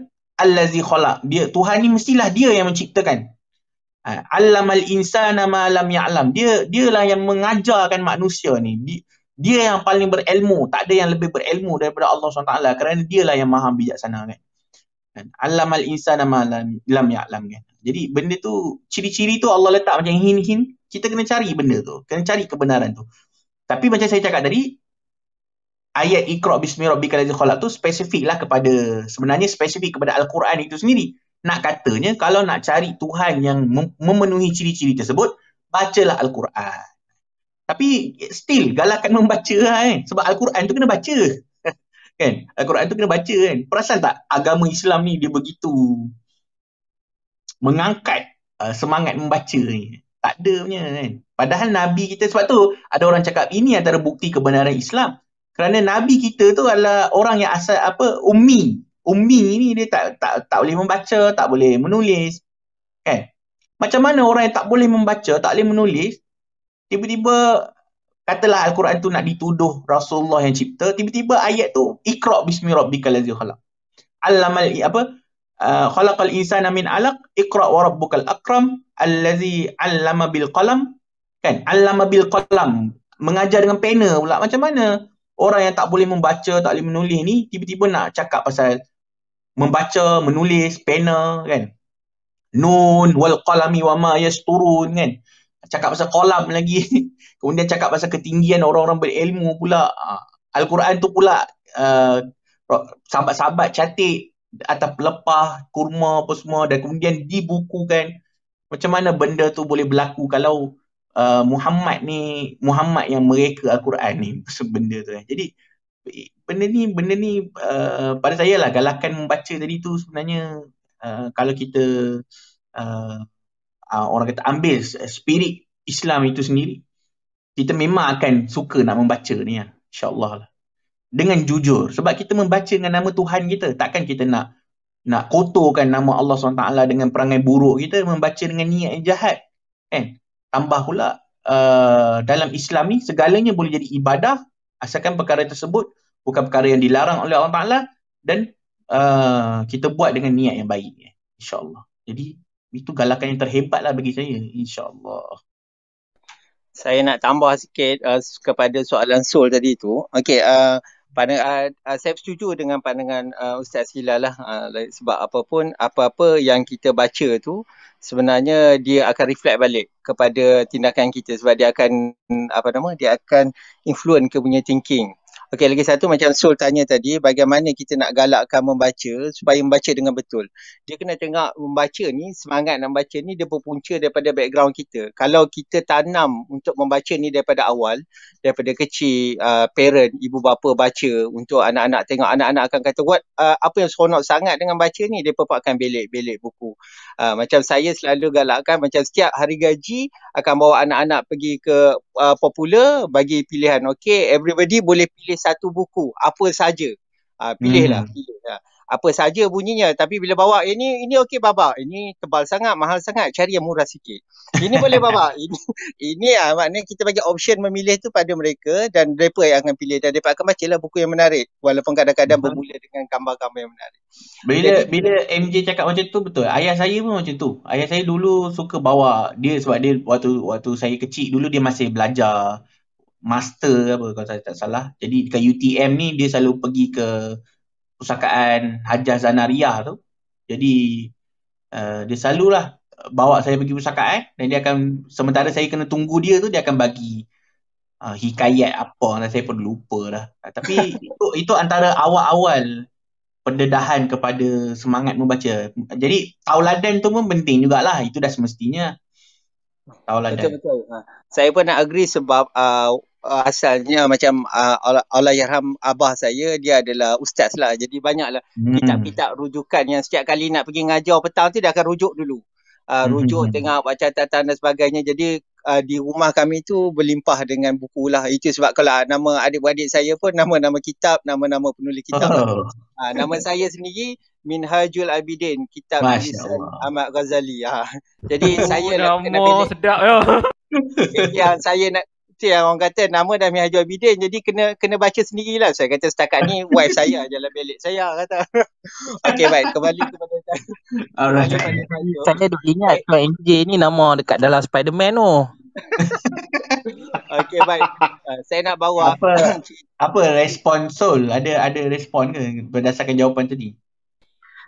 Okey, terima kasih banyak Bang Hilal. Jawapan Bang Hilal memang jelas lah. Terima kasih banyak sebab kita macam Islam itu sendiri pun menggalakkan kita membaca kan, membaca dengan ikhlas lah macam tu. Tapi saya cuma tiba-tiba saya terfikir lah, sebab saya memiliki rakan yang bukan Islam, dia berbangsa lain, dan saya dapati dari butir bicaranya dia sering memiliki salah faham terhadap Islam. Dia macam bila bercakap pasal Islam pun akan keluar bait-bait yang negatif. Jadi untuk orang-orang macam ni kita tak bolehlah nak cakap dalam Islam suruh rajin membaca apa semua. Jadi macam tu. Maka saya ingin bertanya pendapat untuk yang ini, situasi macam ni pula. Macam mana kita nak menggalakkan dia supaya baca dengan niat nak faham akan Islam. Macam tu lah. Apa itulah tadi kita cakap pasal honor tu tadi. Kalau dia ada honor, dia takkan berhenti dekat situ lah dengan persepsi negatif dia. Dia akan pergi kepada sumber yang lebih rapat dengan Islam. Mungkin juga kadang-kadang kita pun kena faham juga. Orang-orang macam ni mungkin dia ada prejudis tu kerana sikap umat Islam tu sendiri yang dia nampak secara tingkah laku dan amalan tidak menggambarkan ajaran Islam itu. Jadi sebab itulah kadang-kadang diorang ni prejudis dan tak terus nak pergi kepada pembacaan yang lebih mendalam lah. Jadi kat situ mungkin kena tanya. Kau negatif sangat kenapa kan? Kenapa ada apa-apa berlaku ke? Mungkin kena tanya macam tu. Mungkin kadang-kadang juga benda tu dah di luar skop pembacaan dah. Mungkin dia dah baca dah, tapi mungkin dia nampak umat Islam tak cakap, tak sempat bikin. Kan? Mungkin di situ dah perlu pada tahap sentuhan manusia. Dia perlukan contoh yang baik di depan mata dia. Dia perlukan orang kata hubungan yang baik lah. Orang Islam yang menunjukkan contoh yang baik kepada dia. Mungkin pada ketika, mungkin untuk orang-orang tertentu dia dah bukan pasal dia baca ke tak. Dia nak tengok. Dia nak tengok. Dia nak faham ni kenapa umat Islam ni macam ni sebagai contoh. Kan? Jadi mungkin boleh add on ni Abang Hilal. Okey. Macam ni, saya lagi satu, kadang-kadang mungkin sahabat Soul tadi tu dia membaca naskah-naskah yang provokatif dan juga yang bias, yang menceritakan daripada tafsiran yang ada buruk. kemungkinan jugalah. Jadi kalau kita nak suruh dia baca yang betul ni akan ambil masa. Jadi cara dia adalah dia ni Soul tunjuk peribadi yang baik. Jadi dia membaca diri Soul. Sebab apa? Bila dia membaca diri, dia akan nampak sebenarnya aplikasi yang aku tengok orang Islam ni sebenarnya yang betulnya lebih baik daripada yang aku baca. Daripada situ dia instead of kita mengajak dia membaca dulu, biar dia baca diri kita, kelakuan kita, budi bicara kita sebut benda-benda yang baik, lama-lama dia akan terbuka lah. Sebenarnya you all ni baca apa? Kenapa tak sama dengan apa yang saya baca? Baru dia akan perlahan-perlahan gali-gali dan dia akan jumpa lah. Sebab kalau dengan dia berpandangan negatif, tiba you all baca Quran, kata yalah ni you punya Quran, apa-apa boleh tulis. Dia akan berpandangan macam tu. Jadi biar tunjuk daripada kita, dia membaca setiap gerak-geri kita, bahasa kita, peribadi kita, baru dia akan terbuka untuk baca naskah yang betul. Mungkin macam itu jugalah pandangan saya. So lebih mengenali dia lah kan. Jadi mungkin Soul sendiri rasa buku apa dia patut baca. Dengan keadaan dia, apa yang Soul rasa bahan bacaan yang sesuai. Mungkin Soul kena hadiahkan dia buku. Kan? Jadi macam tu lah. Benda tu saya rasa kadang-kadang orang kalau dah prejudis sangat ni, dia dah bukan tahap baca apa lah. Dia dah lebih kepada perlukan sentuhan manusia lah, saya rasa. Saya nampak macam tu lah. Selebihnya bergantung kepada niat dia lah. Dia jujur tak sebenarnya mempersoalkan benda tu. Ada orang tadi lah. Dia contoh macam Bani Israel lah senang cakap. Bani Israel mempersoalkan tadi, ambil apa tu, Allah arahkan diorang ni cari lembu. Jadi diorang pergi tanya kan, apa tu, lembu apalah apa. Soalan tu bukan nak tahu. Dia soalan tu berlengah-lengah. Kenapa? Kerana sebelum peristiwa Allah suruh diorang cari lembu tu, Bani Israel ni sembah patung lembu Samiri, yang mana akhirnya Nabi Musa lebur kan.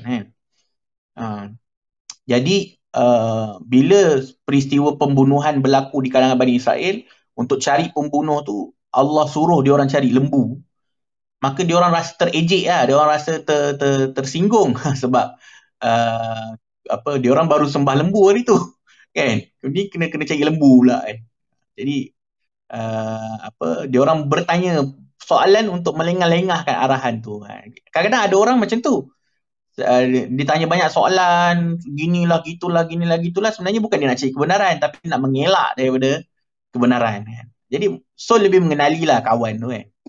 Jadi mungkin setiap orang approach berbeza. Setiap orang masalahnya tak sama kan. Jadi kena tengoklah apa. Mungkin approach, mungkin kena hadirkan buku, mungkin dia perlukan contoh yang baik. Jadi Soul lebih tahu, insyaAllah. Okey, baik. Terima kasih Bang Hilal. Terima kasih Soul yang bertanyakan soalan. Terima kasih Hilal, Saudara Hilal, jawapan yang sangat menarik, sangat baik untuk kita renung bersama-sama. Terima kasih juga pada saudara MJ yang baru hari ni kita tahu nama dia sedap, ya Allah. Minhajul Abidin. Kita ingat MJ Spiderman apa? MJ Spiderman. Aslam. Okey. Baik, saya nak tapi ada satu yang saya menarik, yang buat saya tertarik sikit tadi bila Hilal cakap orang yang tak ada apa-apa tak boleh beri apa-apa. Itu sangat menarik itu. Sekarang ni saya dapat bawa banyak benda bawa balik. Itu sebenarnya pepatah yang masyhur Arab, orang Arab. Saya pun dah lupa apa Arab dia. Saya cari orang yang tak ada. Boleh faham. Teruskan tapi dulu. Tapi memang sangat menarik untuk, saya rasa itu boleh jadi buah tangan yang lain, buah tangan yang seterusnya untuk makin banyak buah tangan yang insya-Allah kita dapat bawa balik, ataupun kalau kalian dah kat rumah mungkin boleh ambil simpan dalam nota kalian. Kerana banyak perkara yang Hilal katakan hari ni yang boleh kita gunakan dalam panduan kehidupan kita insya-Allah sebagai pembaca yang dalam komuniti buku insya-Allah. Wan, Ya saya. Ya, teruskan. kita raikan kawan-kawan kita yang masih setia mendengar, antaranya di bawah Bang Pis, memanglah Bang Pis, Hazayani, Ana, Amar, Baiduri, Bijen, Kak Nur Samila, Siti, Nur, Mardiah, Bella dan Zurs. Kami sangat-sangat berterima kasih sebab join hari ini. Dan berita baik tadi adalah session ni kita extend sampai 12.40. So selepas daripada ni akan ada lagi soalan-soalan, dan andai kata ada soalan daripada audience lagi, sempat lagi untuk angkat tangan dan kita akan bagi masa untuk bagi pandangan dan juga soalan insya-Allah. Okey Wan, ambil balik. Terima kasih Pak Di. Aslam, nampak tak perangai bos kita sebagai tuan rumah? Kerja dia akan jemput, akan bagi penghargaan kepada audience yang masuk, lepas tu dia hilang. Oi, dah ada lah, tak hilang lah. Itu yang kita kena belajar dengan dia tu. Itu satu ilmu tu dia. Tapi tak apa. Memang tugas dia. Saudara Amar baru naik. Ya betul. Sebelum kita dah tanpa kita buang masa, orang kita juga. Silakan Amar. Sahabat ni. Allah, segan lah. Kalau Amar ni dia Syekhul Kabir, Murabbi Agung. Terplanting lah kalau macam ni, kantoi lah. Silakan Amar. Assalamualaikum. Assalamualaikum. Sahabat lama lah Hilal ni kan. Daripada kecil insya-Allah. Dan sahabat-sahabat lah Pak Di, Sazwan dan sahabat-sahabat yang ada kan. Saya ni bukan nak tambah apalah, sebab saya rasa apa yang Hilal sampaikan tu pun dah cukup dah kan bagi saya. Cuma nak memeriahkan lagi lah kan. Boleh. Anda ingat tak ayat yang anda sebut tadi lah, dalam bahasa Arab dia anda tahu orang yang tak ada apa-apa boleh tak boleh beri apa-apa. Faqidu syai' la yu'ti. Faqidu syai' la yu'ti kan. Faqidu syai' la yu'ti. Sebab tu Amar Murabbi Agung. Dia Murabbi Agung. Okey Mak, teruskan. Terjemah ya.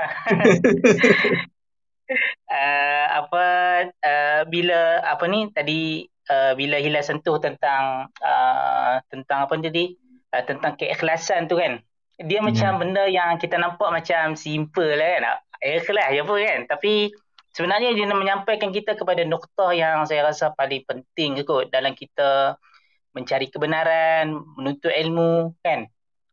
Sebab bila kita tak mula dengan keikhlasan tu, selalunya kita akan terbabas lah kan. Macam kalau kita lihat dalam Al-Quran sendiri, walaupun Allah banyak sebut tentang meningkatkan darjat orang-orang yang berilmu, tapi dalam masa yang sama Tuhan juga mengkeji ahli kitab kan. Betul. Jadi ahli kitab ni kalau kita literal lah orang kata apa, literal terjemahan lah kan. Orang buku lah kan, betul tak? Memang ahli tu kitab kan, orang buku kan. Orang buku juga Tuhan keji kan dalam Al-Quran kan. Jadi kenapa Tuhan keji? Tuhan dalam masa yang sama dia puji orang berilmu, dalam masa yang sama Tuhan juga keji orang yang berilmu kan. Jadi dekat situlah saya rasa mungkin itulah kita tengok kadang-kadang orang ni macam banyak baca buku kan, tapi awak yang mengarut dia punya cara fikir dia kan. Jadi mungkin saya rasa mungkin kejujuran tu adalah paling asas lah kot nak mencari kebenaran kan. Kemudian dalam kita membaca pun kita perlu kepada disiplin, metod kan, sebab tu dalam kajian pun kita ada metodologi penulisan apa semua kan. Dia ada metodologi kajian, sebab dia kena ada asas-asas yang macam mana kita nak menilai benda tu benar ataupun salah kan. Jadi saya rasa saya cuma mungkin nak menambah kat situ je kan, supaya kita tengok kadang-kadang bukan semua orang yang mencari ilmu tu akhirnya sampai kepada kebaikan kan. Tapi ada orang yang mencari ilmu akhirnya sampai kepada keburukan. Bahkan Tuhan gelar ahli kitab ni sebagai macam anjing je kan. Kalau kita tengok dalam Quran kan. Jadi mungkin kat situ lah kan. Lepas tu satu lagi tentang membaca ni macam yang saya dulu fikir juga kecil-kecil tu kan. Fikir Iqra kan. Tapi Nabi dalam masa yang sama ummi kan. Saya fikir macam mana kan membaca dengan ummi kan. Jadi bila saya dengar penyampaian Ustaz Asri Zahir, saya kongsi lah kat sini kan. Dia cerita tentang perkataan qara'a tu iaitu Quran. Dia berasal daripada perkataan ad-dhammu wa jam'u, iaitu kita gabungkan dan kita menghimpunkan kan. Maksudnya kita menggabungkan apa? Kita menggabungkan kalimat-kalimat kan. Akhirnya sampai kepada satu ma'ani. Kadang-kadang kalimat-kalimat itu kita mungkin daripada mendengar kan. Akhirnya kita sampai kepada satu ma'ani yang sampai kepada kita mendengar, melihat kan. Ada yang makru'ah, ada yang manzurah, ada benda yang kita lihat. Akhirnya mensampaikan kita kepada makna-makna kan. Yang itulah mungkin. So maksudnya yang anda cakap awal-awal tadi betul ya Amal? Betul lah. Takkan nak kata salah kan. Saya kami boleh catat. Kena rujuk lah. Anta lebih alim daripada Ana. Mestilah kena rujuk Anta. Ya Allah lah yang tu je kot kan. Ana rasa tak ada apa nak tambah kan. Cuma terima kasih Amal tambah. Seronok lah bila dengar dapat interaksi dengan Hilal ni. Lama lah cakap sembang-sembang dia kan. Sebenarnya Ana rasa syukur juga ummi dan correlation dia dengan Al-Quran tadi, sebab itu antara soalan yang Ana takut sekali keluar hari ni. Ana lupa dah. Terima kasih. Itu Ana pun dengar tentang tu dah. Ana pun dengar penjelasan. Ada asal, tapi sebelum tu pun dulu kita belajar ulum Quran pun ada apa maksud Al-Quran kan. Betul. Al-Quran tu daripada perkataan di segi lughatannya daripada al-dhammu wal jam'u kan. Jadi yang itulah yang mungkin menjelaskan lagi lah insya-Allah lah. Wallahualam. Terima kasih. Sama-sama. Wan, bila ustaz-ustaz bersembang ni aku tak wani nak buka mic langsung. Aku rasa macam aku nak live lah. Tak apa, that's it. Sebenarnya Hilal, kami betul dia, kita kalau Ammar ni kita panggil dia Mini Mazhar. Mini Mazhar, betul? Mini Mazhar. Dia ni super Mini Mazhar lah. Tengoklah cara dia cakap tu. Penuh dengan ilmu pengetahuan. Bukan Mini Mazhar, Bas Mini ya. Okey, terima kasih Ammar, terima kasih Hilal, satu diskusi yang sebenarnya membuka lebih ilmu pengetahuan kepada audience pada hari ini. Terima kasih. Saya difahamkan Aslam nak tanya soalan. Silakan. Ya. Okey, saya nak tanya soalan pasal ikhlas lah kan. Okey, kalau kita tengok dalam Islam ni, ikhlas ni hanya Allah yang tahu. Kita sendiri pun kita tak tahu kita ikhlas ke tak. Dan satu lagi analogi yang kawan saya bagi, kalau kita tengok surah Al-Ikhlas, dalam surah Al-Ikhlas tu perkataan ikhlas pun tak ada langsung. Dia hanya ada qul huwallahu ahad, Allahus samad, lam yalid walam yulad walam yakul lahu kufuwan ahad. So, apa pandangan saudara Hilal dan saudara Ammar berkenaan isu ni? Ammar kena imbangi Ana. Ana ingat dalam kepala je ni. Setahu saya lah, Al-Ikhlas di dalam apa tu nama qul huwallahu ahad tu bukan ikhlas yang macam kita duk faham ni.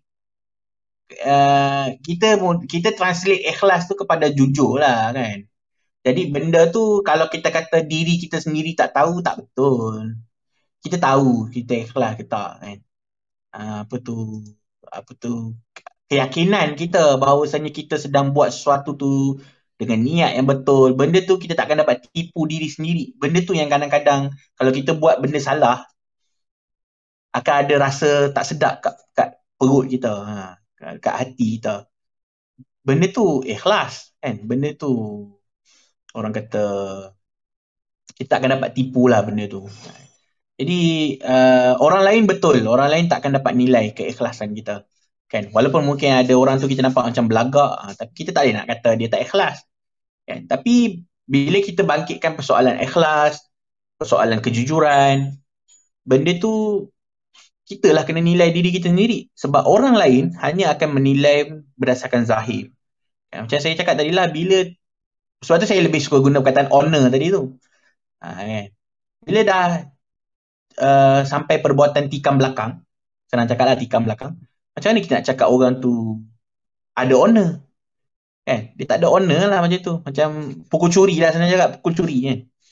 Jadi bila kita membaca buku sebagai contoh, kita ambil part yang buruk-buruk saja, kemudian kita salah penulisnya begitu begini. Padahal kalau baca secara keseluruhannya mungkin dia tak cakap macam tu kan. Mungkin konteksnya berbeza. Sebagai contoh dalam surah apa lah, dah lupa, surah dalam juz Amma tu lah, yang mana Allah sebut wailul lil musallin kan. Kalau kita baca takat tu saja, maka Allah sebut celakalah orang-orang yang solat kan. Orang yang tak ada honor mungkin akan ambil ayat tu, kemudian buat jadi quote, kata Allah sendiri marah ni orang yang semayang. Kan? Tapi sambunglah baca kan. Wailul lil musallin allazina hum fi solatihim sahun. Orang-orang yang lalai dengan solat dia. Bukan fi solatihim, an solatihim sahun. Orang yang lalai akan solatnya kan. Jadi benda tu kena dibaca sekali lah kan. Orang ada honor, orang yang ikhlas mencari kebenaran, akan baca sampai habis, akan ambil konteks secara menyeluruh.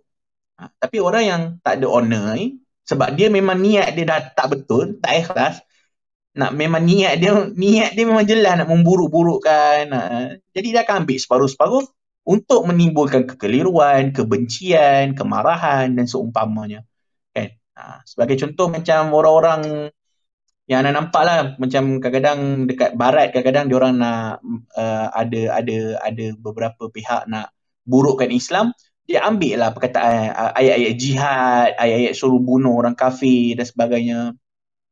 Padahal kalau correlate balik, umat Islam secara rutinnya tidak ada membunuh orang-orang kafir secara aktif kan. Tak ada kan? Kita tak ada pagi hari bangun, hari ni orang kafir mana aku nak bunuh kan, atas perintah Allah SWT. Mana ada. Itu menunjukkan bahawasanya ayat-ayat yang untuk membunuh orang-orang kafir, berperang dengan mereka, adalah ayat-ayat conditional, di mana benda tu ada situasinya. Bukannya perkara yang dilakukan oleh marhen kita ni biasa-biasa. Benda tu adalah higher up punya keputusan kepimpinan, situasi, ambil situasi, adanya syura dan sebagainya. Bukannya umat Islam ni pagi-pagi bangun fikir hari ni orang kafir mana aku nak bunuh kan. Bukan begitu. Itu kalau kita jujur lah kan. Kalau kita tak jujur, yelah ambil lah ayat al-musyrikuna najas kan, innamal musyrikuna najas, buat jadi quote, kemudian kata Islam ajar macam ni, macam tu, macam ni, macam tu. Itu orang-orang yang tidak adil lah, tidak ikhlas, tidak jujur kan. Samalah kita pun kan, kita nak quote kitab-kitab orang lain, kita pun kenalah belajar konteksnya. Sebab tu antara orang perbandingan agama kat Malaysia ni yang saya agak respect adalah Ikram Muhammad Noor. Ikram Muhammad Noor daripada MRM yang bawah Firdaus Wong tu.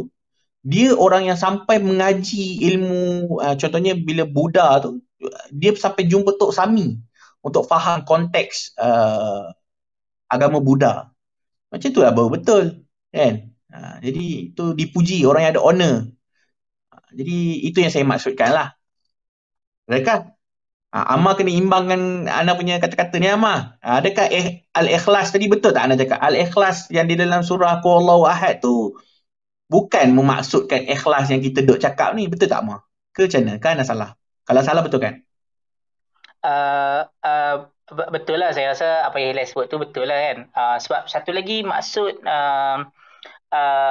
sebab maksud ikhlas yang bila kita baca surah Al-Ikhlas tu, maksudnya adalah tauhid kan. Maksudnya adalah tauhid. Kalau kita tengok dalam surah sebab ikhlas ni kita semata-mata untuk dia, maksudnya untuk Allah kan. Maksudnya semata-mata untuk Allah dan semata-mata Allah. Khalis ni daripada perkataan macam bila bersih lah kan. Khalis tu bersih kan. Suci, tulen. Dia tak bercampur dengan apa-apa kan. Yang tu maksud ikhlas tu kan, macam Betul. contoh macam emas yang kita ambil daripada tanah tu, kita gali, tapi kita tak proses, dia akan bercampur dengan tanah lah, bercampur dengan apa, tapi bila kita dah proses, kita dah keluarkan emas yang tulen. Yang tu yang Khalid. ikhlas tu. Ikhlas.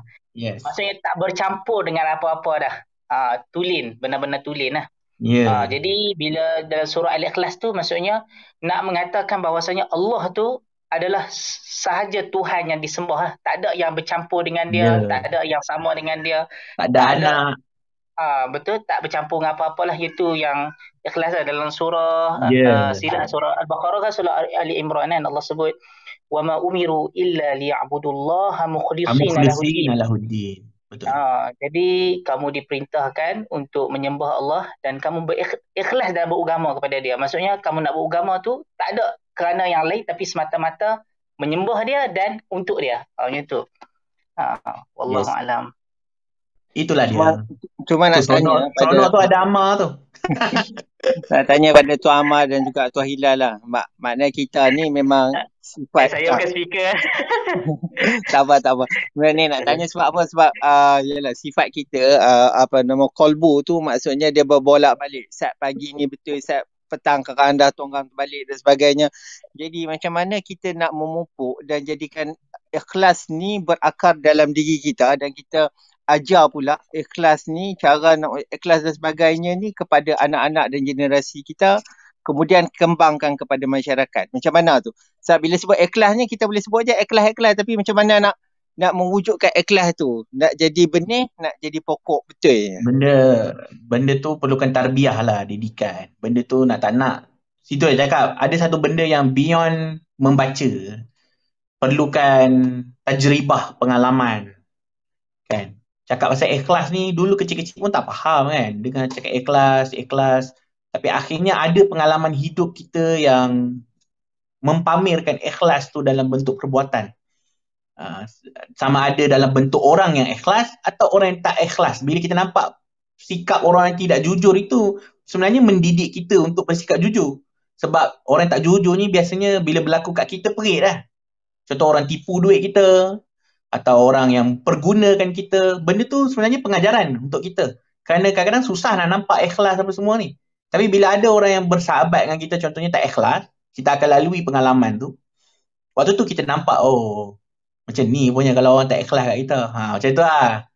Jadi, dari situ kita belajar tarbiyah. Jadi kita nak, kalau kita nak bagi benda tu kepada pemahaman tu kepada orang lain, nak tak nak kena ada, sama ada kena ada buat orang kata model kan, pengalaman tu lah sebagai contoh. Tapi akhirnya ikut apa yang, sebab saya sekolah agama daripada kecil kan, ikhlas ni, cakap ikhlas ni dari tadika lagi ya. Tapi jujur cakap tak ada yang boleh mengatasi hakikat ikhlas tu dengan pengalaman lah. Jadi akhirnya orang tu kena rasa sendiri jugalah pengalaman-pengalaman tu untuk dia orang kata tadi kan. Tapi satu lagi, bila cakap tadi pasal kolbu berbolak-balik tu, satu yang kita kena jelas juga adalah itulah realiti. Kita tak boleh sentiasa ikhlas juga. Bukanlah kita tak nak sentiasa ikhlas, kita nak sentiasa ikhlas, tetapi kita kena faham juga kadang-kadang memang hati ni berbolak-balik. Sebab kalau kita boleh sentiasa kekal baik, ikhlas banyak masa, malaikat akan bersalam dengan kita. Rasulullah cakap benda ni bila mana Abu Bakar dengan ada seorang sahabat, Huzaifah atau Hanzalah nama dia, kalau saya tak salah, Ammar boleh betulkan saya, tiba-tiba cakap diri mereka munafik. Kenapa? Kerana bila mereka di depan Rasulullah SAW, mereka dapat seakan nampak syurga dan neraka kan. Tapi bila mereka balik rumah, mereka dah bersama dengan anak, dengan isteri, mereka macam terlupa sikit benda tu. Yalah, seronok hidup di dunia kan, dengan anak, dengan isteri. Sampai tiba dia berasa perbuatan tu munafik. Tapi Nabi cakap, kalaulah kau boleh kekal, keimanan kau tu tak jatuh langsung, sebagaimana kau bersama dengan aku, malaikat akan salam tangan kau. Macam tu lah, lebih kurang lah hadis tu. Ammar kena betulkan lah matan dia. Tapi lebih kurang macam tu. Tapi maksudnya nak kata tak adalah orang mampu macam tu. Hatta Abu Bakar radhiyallahu an, kan? Orang yang dikatakan imannya, kalau dihitung dengan seluruh iman umat manusia ni, Abu Bakar timbangannya lebih berat daripada segalanya kan, iman dia. Jadi Abu Bakar pun rasa macam tu. Jadi samalah ikhlas ataupun perbuatan-perbuatan baik yang lain. Lepas tu kalau kita ada rasa tak ikhlas, jawapannya adalah kita kena belajar, pujuk diri kita, teruskan perjalanan, jangan give up dan sebagainya. Dan Allah Ta'ala tahu struggle ni. Allah tahu struggle manusia ni untuk cuba ikhlas. Jadi benda tu semua insya-Allah Allah yang Maha Adil akan menilai dengan adil, insya-Allah. Dan Allah tidak akan sesekali menzalimi hamba-hamba dia. Tu insya-Allah. Terima kasih pada saudara Hilal, Aslam, saudara MJ, Amma yang apa ni saling berdiskusi berperkatakan tentang ikhlas dan sebagainya. Tapi saya tak nak ulas lah. Sebab kalau saya ulas saya akan ambil masa lagi. Saya 4 minit lagi. Ya betul, dengan masa yang terhad ni saya nak terus ke soalan yang saya kira ini soalan terakhir kepada saudara Hilal. Saya nak minta soalan ini juga dijadikan sebagai rumusan kepada topik perbincangan kita pada hari ini, iaitu Iqra' bismi rabbik. Soalannya adalah, adakah dengan mengangkat semangat Iqra' bismi rabbik ini, adakah membaca dengan nama Tuhan itu adalah dengan hanya membaca buku-buku agama? Bagaimana pula dengan bacaan-bacaan yang berbentuk yang bertemakan sains, ekonomi dan sastra misalnya? Bagaimanakah pembacaan-pembacaan ini juga membawa kepada menuju ketuhanan itu? Macam mana pendapat saudara Hilal? Mungkin boleh jawab dan rumuskan terus untuk perbincangan kita pada hari ini. Silakan. Apa tu, kita kena faham lah pertama sekali kita kena faham bila kita cakap pasal satu-satu ayat Quran tu, kita kena faham tujuan penurunan ayat tu satu. Kedua, ibrah yang kita dapat daripada peristiwa ataupun makna daripada ayat tu dua. Tu tadabbur lah biasanya yang nombor 2 tu. So kena bezakan dua benda tu kan. Jadi sebab tu saya ulang kali juga cakap Iqra' bismi rabbikal ladzi khalaq ni, wahyu tu turun dalam konteks di mana Iqra' di situ adalah membaca wahyu Allah SWT itu sendiri.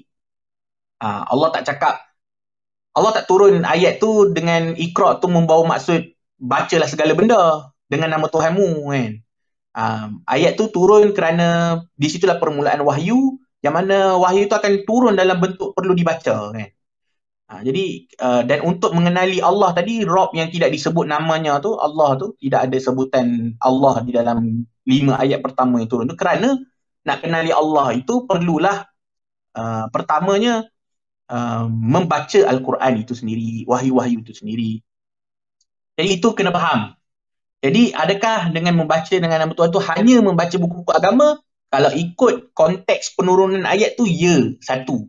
Tetapi kita pergi ke sisi tadabbur, bila kita nak tadabbur, ambil ibrah ni, yang mana bila kita baca, kita menuruti perintah tadi tu, membaca Al-Quran untuk mencari kebenaran, mengenali Allah SWT, kita akan lihat keseluruhan Al-Quran itu sendiri mencakupi banyak subjek, banyak orang kata sisi ilmu yang lain. Sebagai contoh, ilmu sains. Adalah cakap pasal tumbuh-tumbuhan dalam Al-Quran kan. Ada cakap pasal angkasa, ada cakap pasal matahari, ada juga sejarah kan. Kisah Nabi Musa, kisah Fir'aun, kisah Namrud, kisah Ibrahim. Ada juga ekonomi kan, pasal kaum Madian yang menipu timbangan, wailul lil mutaffifin, celakalah orang-orang yang menipu timbangan kan. Jadi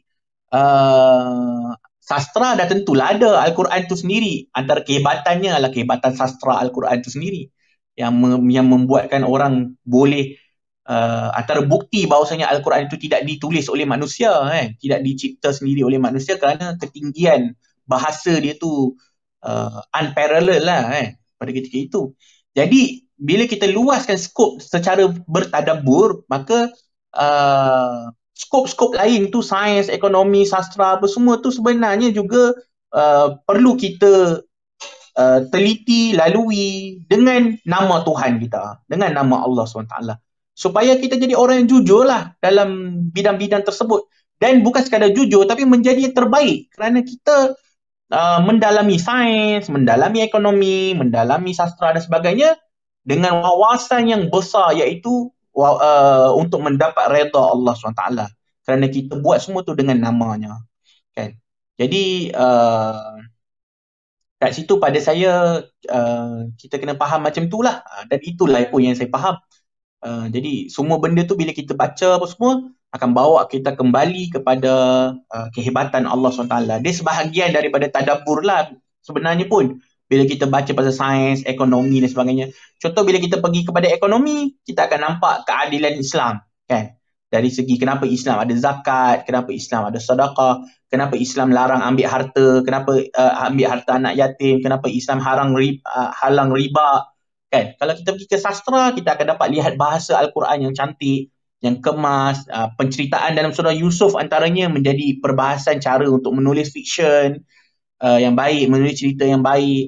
Jadi benda-benda tu kan kalau kita baca dengan nama Tuhan, kita akan relate dengan benda-benda tu. Nampak tak kan? Kita akan melihat keagungan Allah SWT daripada perkara-perkara tersebut.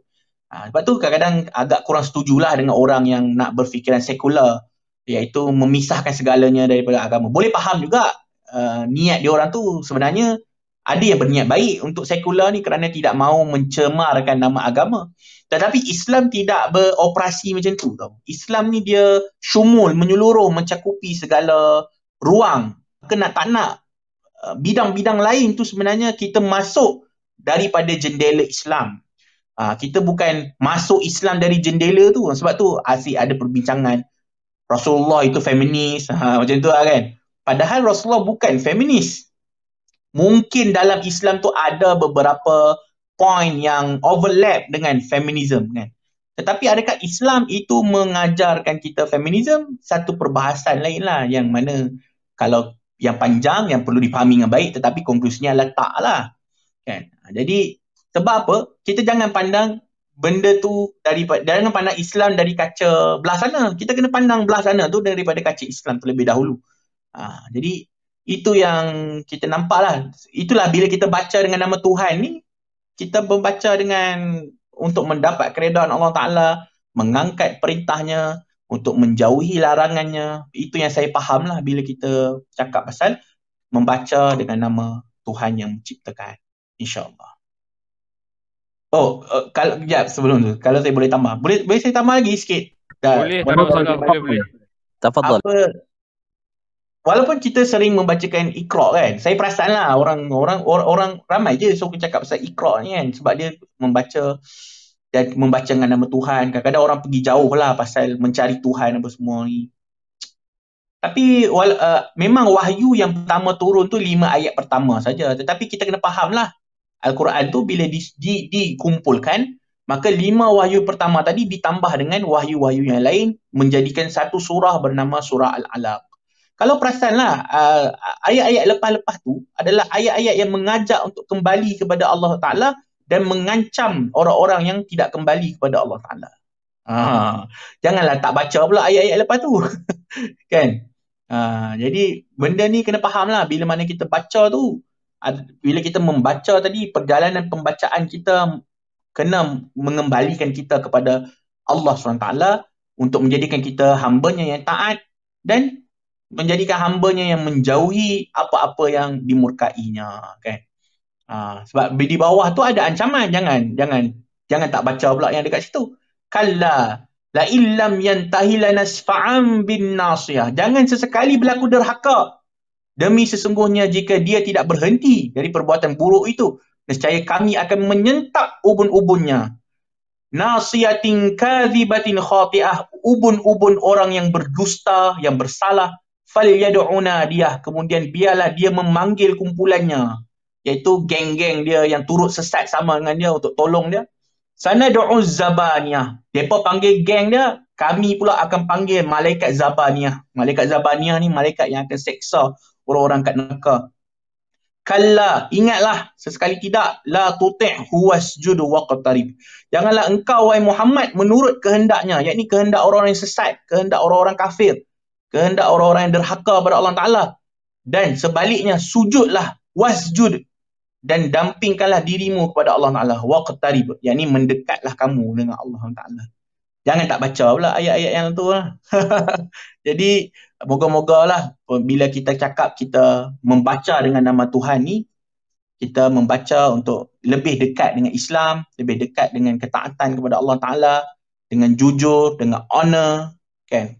Supaya kita jadi hamba Allah Ta'ala yang lebih baik dan jauh mendapat redanya dan jauh daripada ancamannya. InsyaAllah itu konklusi daripada saya. Terima kasih banyak.